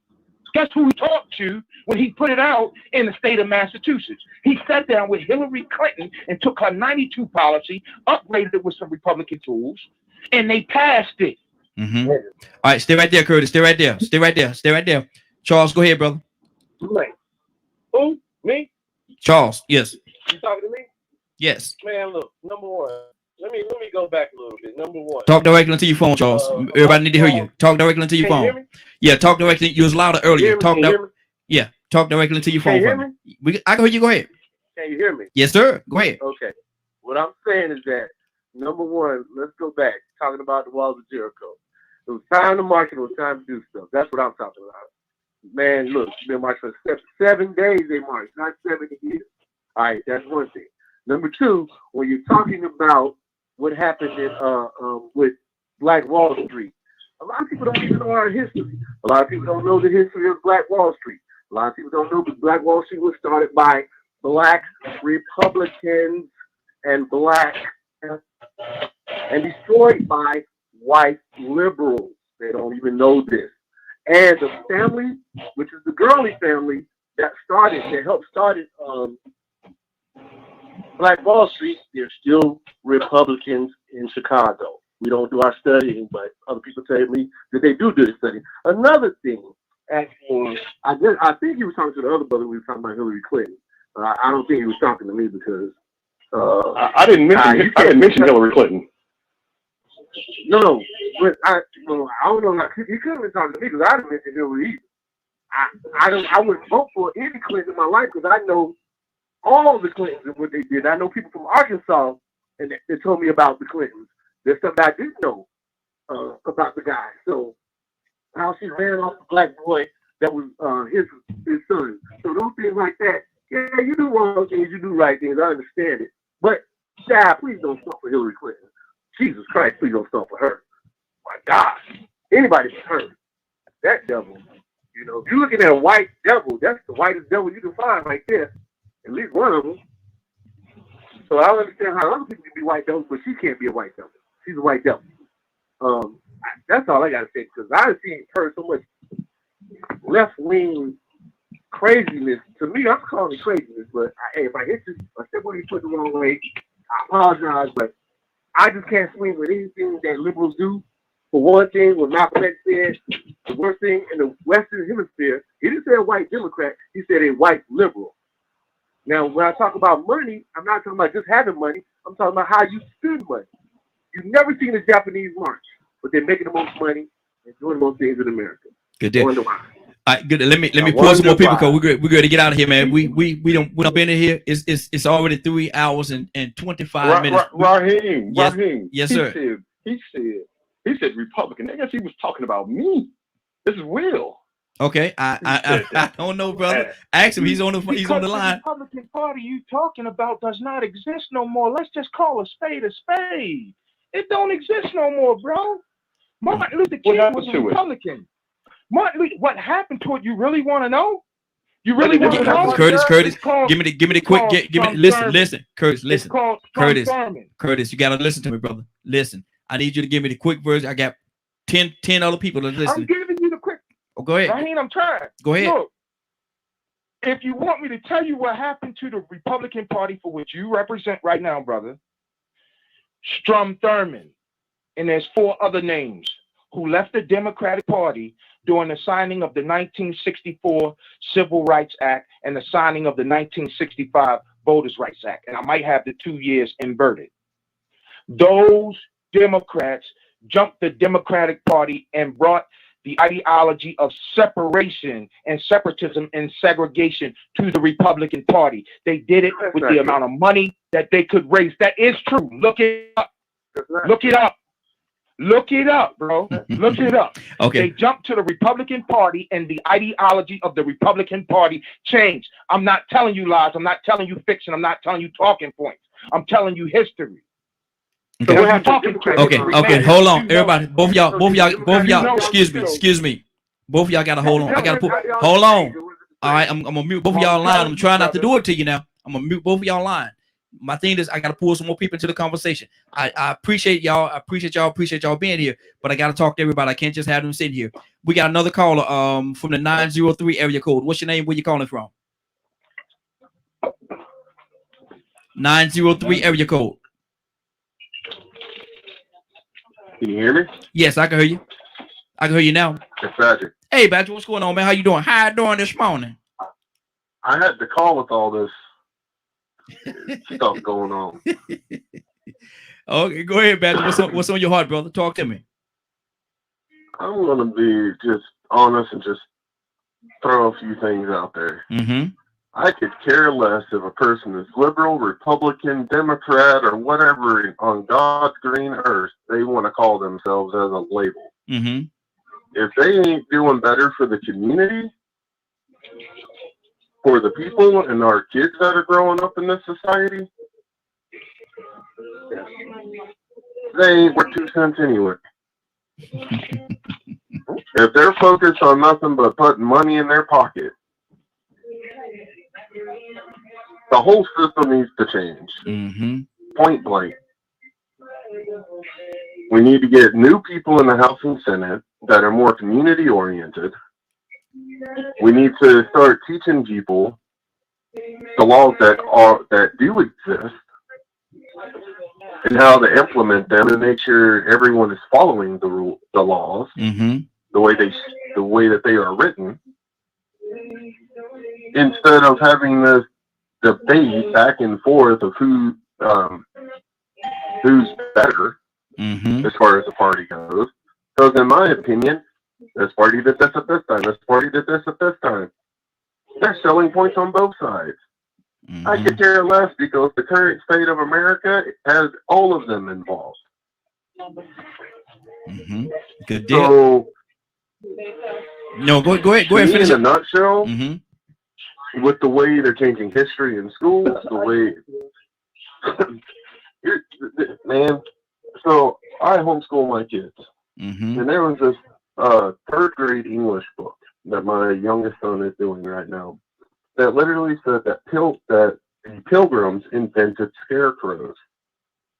In the next sentence, it says Native Americans had something like it, totally demolishing the idea or the concept that the Pilgrims probably got it from the Native Americans. Things like that, when it's being taught to all of our children, is what's causing problems. The education and the communities as a whole, instead of teaching so much hatred and all this nasty crap, we need to be focused as a human race in being responsible adults and teaching those that are around us what love, respect, and honor is, and work as a movement to get rid of the people that's in the offices right now that are representing our states and so on, that are causing more problems than actually fixing or solving. Absolutely. Here in this, I apologize if I offend anyone, but this is my opinion and where I stand. Having this stupid debate on if the Democrats or Republicans are better is insane. Okay, hold right there. Let me pull some more people into the conversation. We're about to get out of here. Let's go to Cassandra. Cassandra, what's on your heart?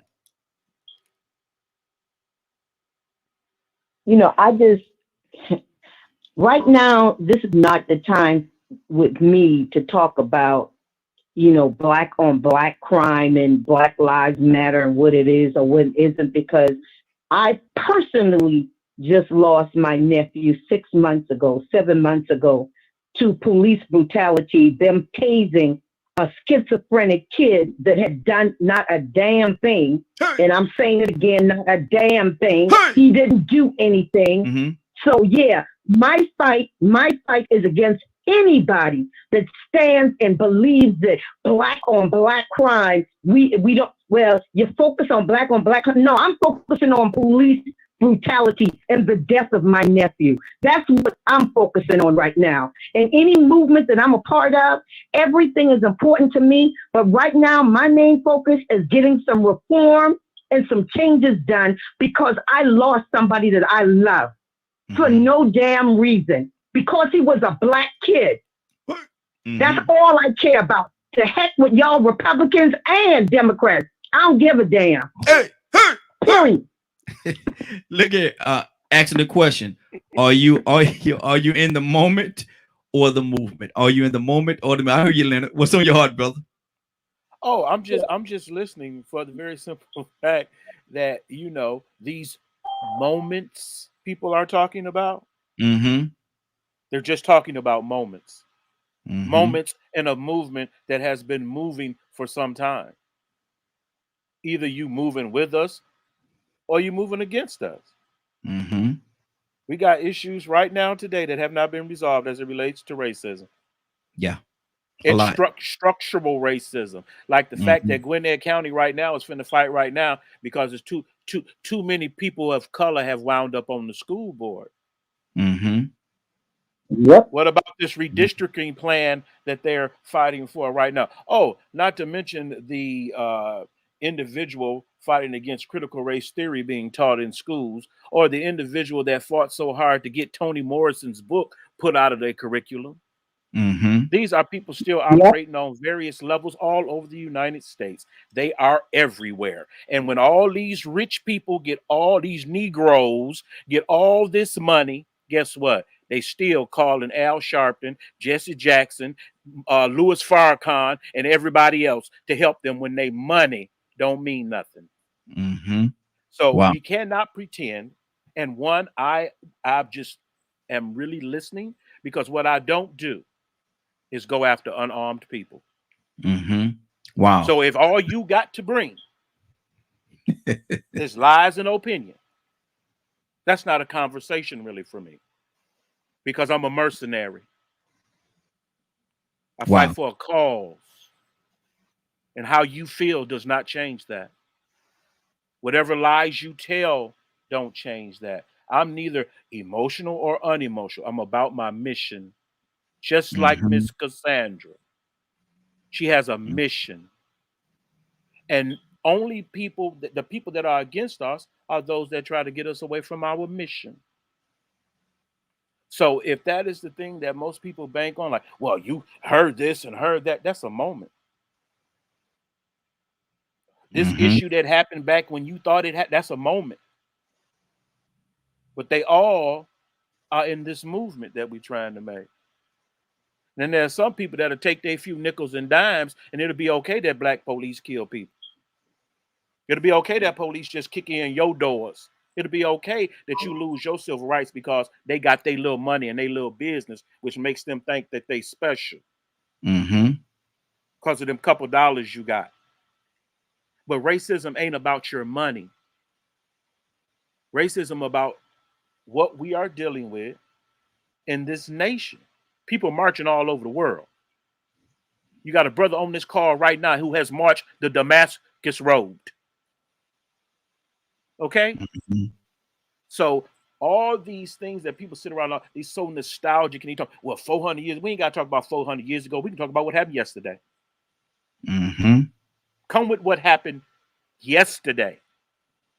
Don't come to me about something that you don't sit down and read and formed opinion about and decide to sit. Yo, you ain't even Lily White.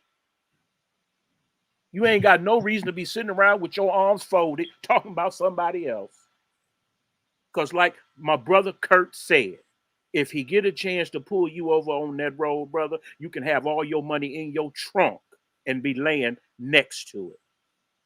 Because it ain't about your money. It ain't about your business. Because soon as you open up a business, the code enforcement, they can sit around there and harass you out of your business. I feel those complaints. Only black man owning a auction car business in the state of Georgia. But because he's black, they won't even allow him to get certain cars from certain places that are more valuable to certain people. Because he's black owned. Did you forget about that? You forgot about black owned, which is a target of what? Hateful white folks. Hateful white folks in office that want to keep you from flourishing. So we have to fight on all fronts. We cannot be separating ourselves just because we feel a certain way about a certain person. That's not what the movement is about. That's what your moment is about. Wow. Well, let's go to Dr. Cook. Dr. Cook, what's on your heart, sis? Oh, excuse me. I'm sorry, Raheem. Yes, sir.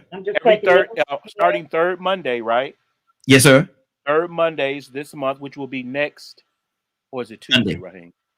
Tuesday? It's Monday. No, Monday. Yeah, Monday. Okay. I personally eviscerate people between 11 and 12.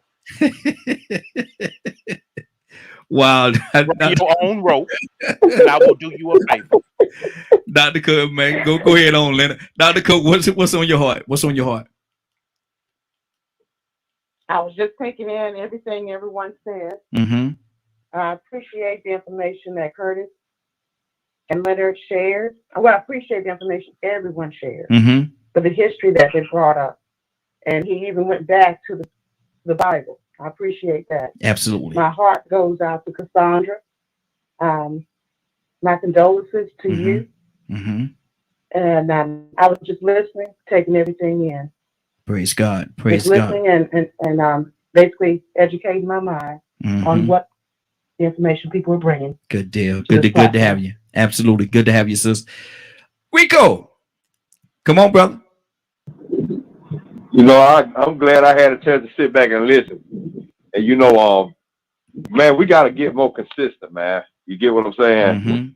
And the thing is that sometimes we get caught up in the moment of the things that benefit us personally, and then we use those as talking points to justify what we feel, totally ignoring some of the points we made from the very beginning. I heard somebody said that all of them was racist. But then they only went to talking about Hillary Clinton. Well, what about George Bush? He killed presidents. He killed world leaders. It was all a part of it. They go to other countries and they knock down buildings and claim it. I mean, they do so many different things, but I ain't gonna go there. I just want to talk about how divided we are.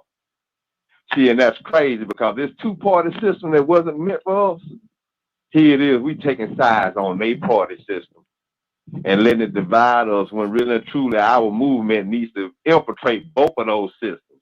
See, what we should have been doing was infiltrating the Democratic Party and the Republican Party with our agendas and making them conform and act accordingly. But instead, we went along with their ideology because we want to be a part of their system and their American dream so bad that when we say that all of them are racist, we go back and start preferring some of the races over others. Thank you.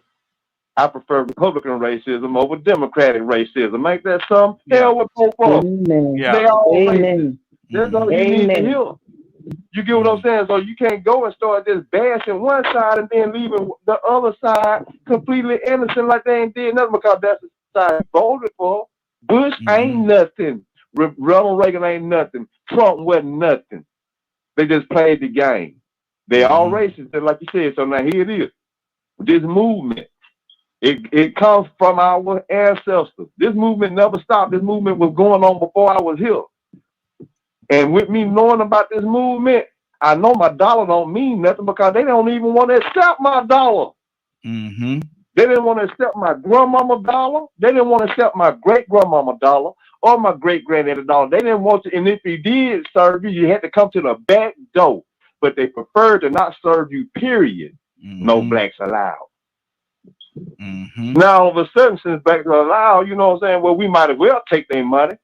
So now here it is, the black people that don't see the dogs biting people no more. The black people that wasn't around when they were seeing Medgar Evers and Emmett Till, they wouldn't be able to see the four little girls from Birmingham church get bombed and stuff like that, sitting up here thinking that this is the way out. Listen, man, this is unified effort, man. It ain't one way that's right. It ain't one way that's wrong. We got to utilize all the table because guess what? Racism, evil, bias, prejudice, greed, it uses all aspects of life. It don't just use one aspect. It don't just use one party. It uses both parties. Both parties, two feathers of the same bird. And here it is. We are the ones supposed to be united, but we divided because we have decided to take the sides that they created. Man, that's dysfunctional as hell. Woo, let me tell you. It's completely dysfunctional. So, I mean, you know, it sort of gets to me. That's why when Buck Badger said what he said, man, I'm so glad he came on and said that because that's what's been burning me up on the inside the whole time. Here we are arguing Ku Klux Klan points and defending their system just to be a part of it. We use their arguments instead of just calling it what it is. All of them racist. What we need to be doing is trying to find out how to manipulate and use them to our best interest, instead of conforming and buying into their ideologies and playing their game. Yeah, the system we do want to be a part of, but we want to change it. And for us to change it, the movement has to stay out of the moment. And we got to look at the bigger picture. We can't just go along talking about just money gonna do it. I said, and I've been saying it ever since I came on this show. Let them pull you over on a back road somewhere and know that they don't like the fact that you got that money. You might be a superstar athlete. You could dunk over everybody.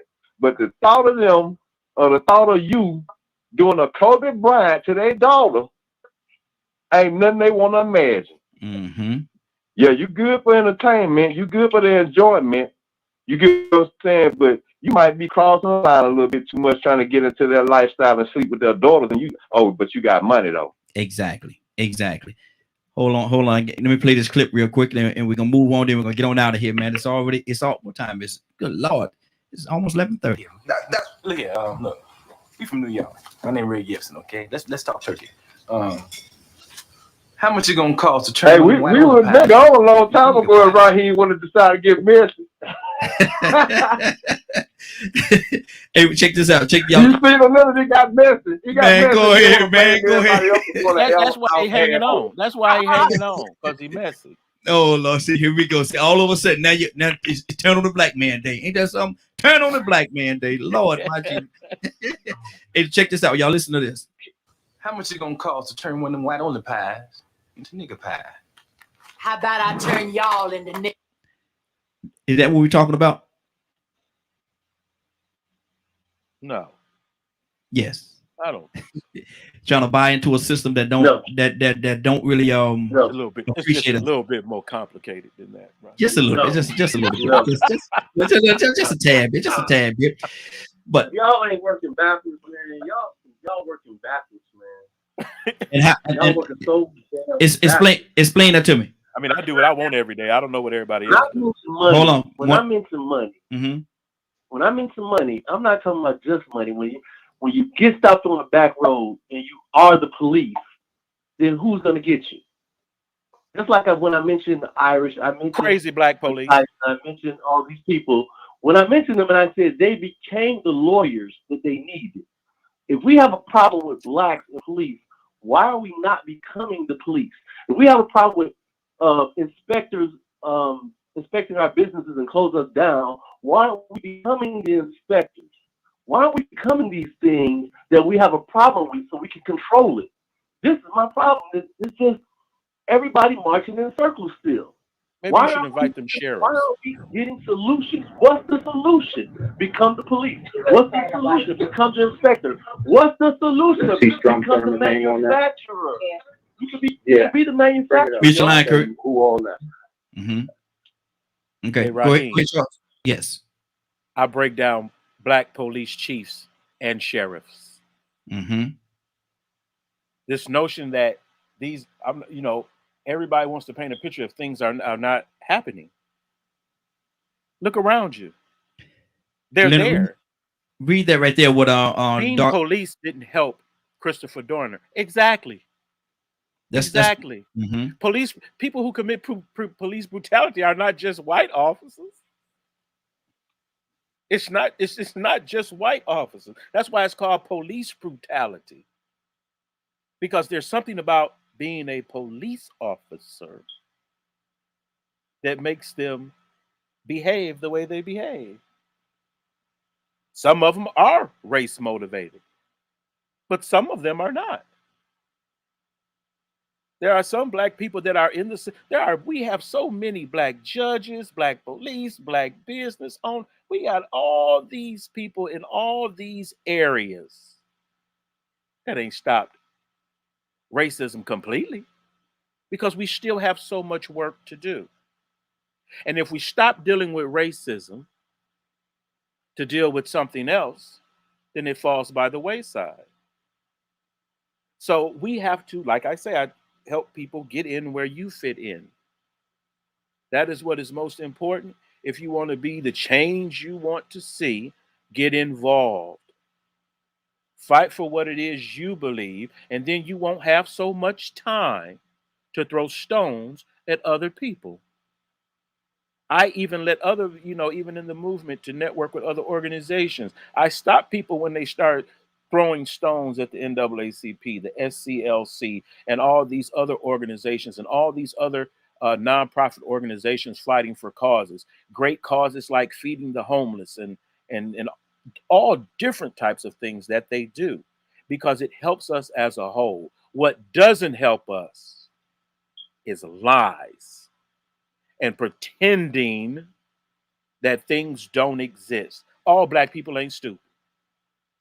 Black people know exactly what is going on, and they're dealing with things the best way they can.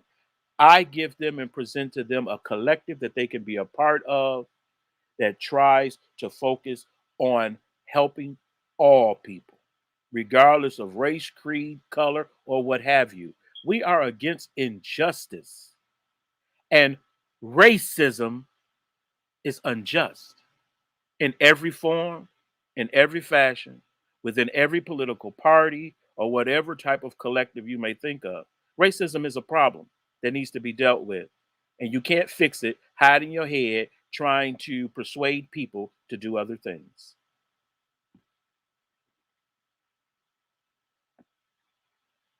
And I'm not sure what happened to my man Raheem. I guess he don't blew up his line. Who else we got on the feed for Facebook?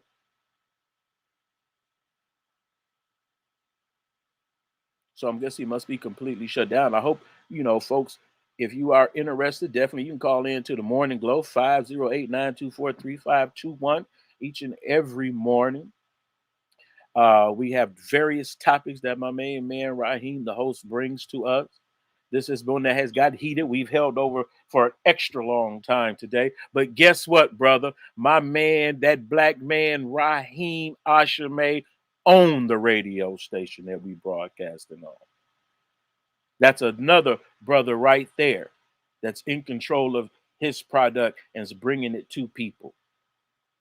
I love his product. I love everybody else that has a product that are moving forward. We are owning businesses. We're charting our own courses. But when we sit there and try to take away from the steps we have made forward, we are against that black movement. And I just want people to understand that before you start separating yourselves into political parties and frameworks and genders and everything, do understand that racism is about the color of your skin and what the government and how the government has been a part of that disenfranchisement simply because of the color of your skin, despite how much money you have, where you live, your education, and all of that. If you're not about eradicating racism, find something else that you can do. Okay. My man is back. There you go, Raheem. Hold on, everybody. Good deal. Hold on. We only gonna be at about 5 more minutes. We're getting out of here. Hold on. Who's that want to say something? Hey, Leonard, appreciate you, brother. No problem. Somebody wanted to say something. Who wanted to say something? Yeah, Raheem, it was me. Okay, so go ahead. I heard the brother say in the back, well, what difference has the Democrats made, right? Okay. The Democratic Party. No, I didn't say that. No, that's not what I said. Well, I heard whoever it was, somebody Hold said on. it. I didn't say it. Hold on. Hey, hold on. We're not. Hey, we don't. Two reasons. We're not gonna do that because we're talking over each other, and the second reason because we only got about 5 minutes to get out of here. It's already almost 11:30. So listen, everybody stop. Everybody stop. Everybody stop. I got one sentence. Hold on. I got one sentence for that. Hold on. Because I heard it. Will you I stop? know I heard it. Curtis. All right. So, Curtis, can you hear me, brother? Wow. Can y'all hear me? I know y'all can hear me this morning. I know y'all can hear me. Man, we hear you, Raheem. Okay. We hear you, Raheem, man. This crazy, man. Yeah. So y'all stop that. Stop that. That's not that. Charles, stop, bro. Stop that. Yeah. Stop it. Now we got about 5 more minutes before we get out of here, and we're gonna be respectful before we get out of here. We're not gonna do it like that. That's not the way we do things. We're gonna talk to each other. Rather, we don't have to agree. It's okay that we don't agree, but we're not gonna be disrespectful. We're not gonna do that. We're not gonna do that. That's not what we're gonna do. So, Curtis, you wanted to say something? Give me about a minute, Curtis. That's all you got. I'm gonna go to somebody else. I got one sentence. Go ahead. I got one sentence. I'm gonna answer what I thought I heard. My one sentence is universal health care. My next sentence is affordable living. My next sentence, these are all things that I can say that they tried to contribute to us. Because I'm with Badger on this. I'm down for any party that is doing things that is for the people, that's truly for the people, and not just one separate entity. But I'll say universal health care, Family Medical Leave Act, the stopping of the shutdown of Motown, or what we would call Detroit, or the auto industry, because that would have cost almost 4+ million jobs. Okay, hold on. You see what I'm saying? I can give you a laundry list, Curtis. but I only got a minute. Yep. A laundry list of things that they put out that was either stopped and or passed. But when I look at the legislations that have come out of D.C., in which I live here, that have come out of D.C., there is no real legislation that benefits the people as a whole, that benefits the working poor. Good. That's it, Curtis. That's it, Curtis. That's it. That's all I'm gonna say. All right, now, Charles, I'm done, hold on. Raheem. Okay, good. Appreciate you. Charles, you want to respond to that? You want to say something? Or Willie, you want to say something? 1 minute. 1 minute. I'll definitely Both of y'all got 1 minute. 1 minute. That's all you got. Let me hear it. Okay. I'm just gonna go quickly, the history, proclamation, the Emancipation Proclamation was just created. Am I here? You go ahead, Willie. Go ahead, Willie. Who's speaking? No, that's you, Willie. Go ahead. Proclamation. Okay, the Emancipation Proclamation just freed slaves in the states that were in rebellion. That's all it did, so they could join the Union Army. That and the first elected congressmen were Republicans. And it's not about you. And there's a big switch in the 40s and 50s. But there's a thing that you have to look at, that if you can't have a one-party system, we're not a communist. So everybody has to have free speech. Everyone has to have a right to vote. And now, when you have voter suppression, I'm against voter suppression. I'm against gerrymandering, which some of the Republican things do. So nobody is completely all on this end, all on that end. And if you're all on one end and the wrong, you can't be right. Mm-hmm. That's okay. You got to Charles. You got to split. Okay, Charles, you got 1 minute. Keep me up on the time, Leonard. Charles, you got 1 minute. I have nothing else to say, man. Most is studying, man. I know, just like the brother just said, you can't be all for one party, and I'm not. But I only vote a certain way for president because I know I still stick with what Malcolm X said. And we're talking about the 60s, and let's see who changed since the 60s, who switched or did since what Malcolm X before he died. White liberals are the worst thing in the Western Hemisphere. If you can prove me that white liberals are not the worst thing in the Western Hemisphere, then you're proving Malcolm X wrong. So who can do it? Okay, Cassandra. Who cares about my? I'm so who cares? I'm just so over. Because this is my time, and I'm saying. Hold on, Charles. No, Charles, you're not gonna do that. I don't give a flip. I don't give a flip. It's not an argument. When I state well, it sounds like you're talking to me. That's what it sounds like, because you're coming across while I'm talking, like I did when you were talking. Because I just get upset when people say stuff that's affecting my life and my family. And that's what it should be about: my community, my state, this country. So I don't care about you being a Republican, both of you guys, whatever you guys believe, that's your business. All I know is that I'm with Kurt. When we universal health care, what the heck? We are one of the most supposed to be industrialized countries in the world, and we have been fighting universal health care where smaller countries are supplying health care for their people. And it's the Republican Party that has fought against universal health care in this country. No one else is fighting it like they are. Cassandra, you got a couple of different Cassandra. We all got to stay in that 1 minute, sis. I appreciate you, but we got to stay in that 1 minute. Rico? I'm going to go back to it again, man. I mean, the game plan has been laid out. Curtis mentioned those names of the people that jumped ship, and they did that, and it's twisted. It changed momentum. Once again, that moment that they decided to say, well, you know what? We're going to leave the Democrats and go to the Republicans to accomplish our agenda. That means they were not loyal to what they professed, or they promoted everybody, told everybody they need to be loyal to. They ain't even loyal to patriotism. They ain't loyal to the flag. They ain't loyal to the seat. Like I said, they kill the president to get their way. So why are we so loyal? If they showed us the game plan to be able to move back and forth to fit our needs, we should do the same thing. We shouldn't be here dedicatedly fighting for Republicans or Democrats and then trying to denounce one or the other, because once again, they all racist. Good deal. Thumbs up. Good deal. Badger, you got 1 minute. And so that system has been used for over about 1,000 years, over 1,000 years. And people have been fighting it and continue to fight it. So it's crazy to me how much people are choosing to be separated. Because in the end, we're all fighting for equal rights across the board. And And as far as this universal healthcare nonsense, explain to I want you to come to, I will pay for you to come to my house and explain to my wife why she can't qualify for insurance when her husband receives a disability check every month because I make too much money, or the fact that she was pre-sick, so therefore she doesn't qualify because she was already sick. Minute.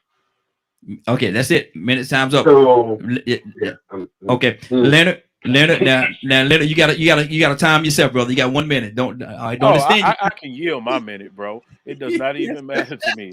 I have already. I don't really get into arguments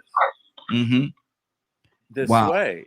You know, it's not beneficial. It does not benefit at all because it is what it is, really.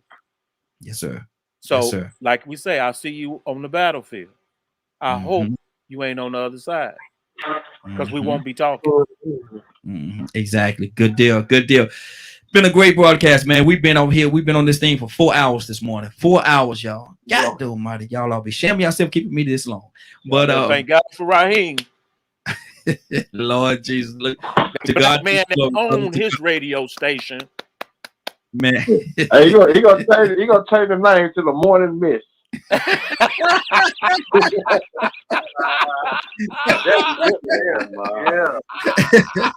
Lord. That might be a good name, man. The Morning Mist. Here we go.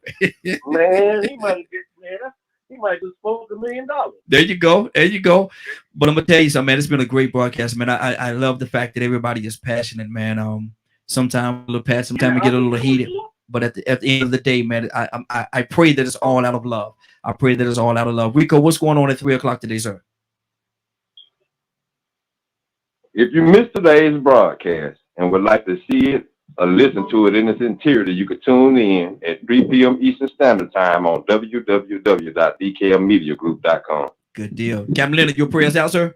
Yes, dear Heavenly Father, we thank you once again for an opportunity to share what we have in our hearts, and we hope that we have helped someone today, dear Heavenly Father. We hope that we have led them to a more just way of living, to be a lot more considerate of their neighbors and the concerns of the masses as opposed to the simple complaints of the few. We hope that we can address all of these issues in brotherly love with one another and further contribute to the movement forward, to Heavenly Father, to be better human beings. These are the blessings I ask in Christ's name. Amen. Amen. Amen. Are you in the moment or are you in the movement? That was our topic today. Are you in the moment or are you in the movement? Got a little hot and heavy. It was a good broadcast, though. It is now. What time is it?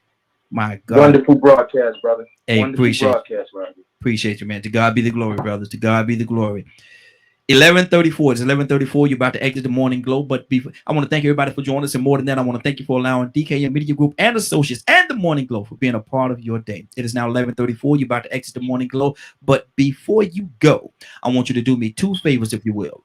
1, I want you to continue to pray for us because we're certainly praying for each and every one of you. Number 2, why this is real simple. I want you to go out there, find somebody and give them a hug, because you never know. It could be the only hug that they get, or it could very well be their last. Love you, and ain't nothing you can do about it. Have a great day and a better tomorrow. And we shine so light on you from the Morning Glow. Take it out there into this wicked and cruel world that we live in, and let your light so shine. Get an opportunity, give somebody some love. You just might find some love in return. Won't that be a beautiful thing? Have a great day. God bless you and love you.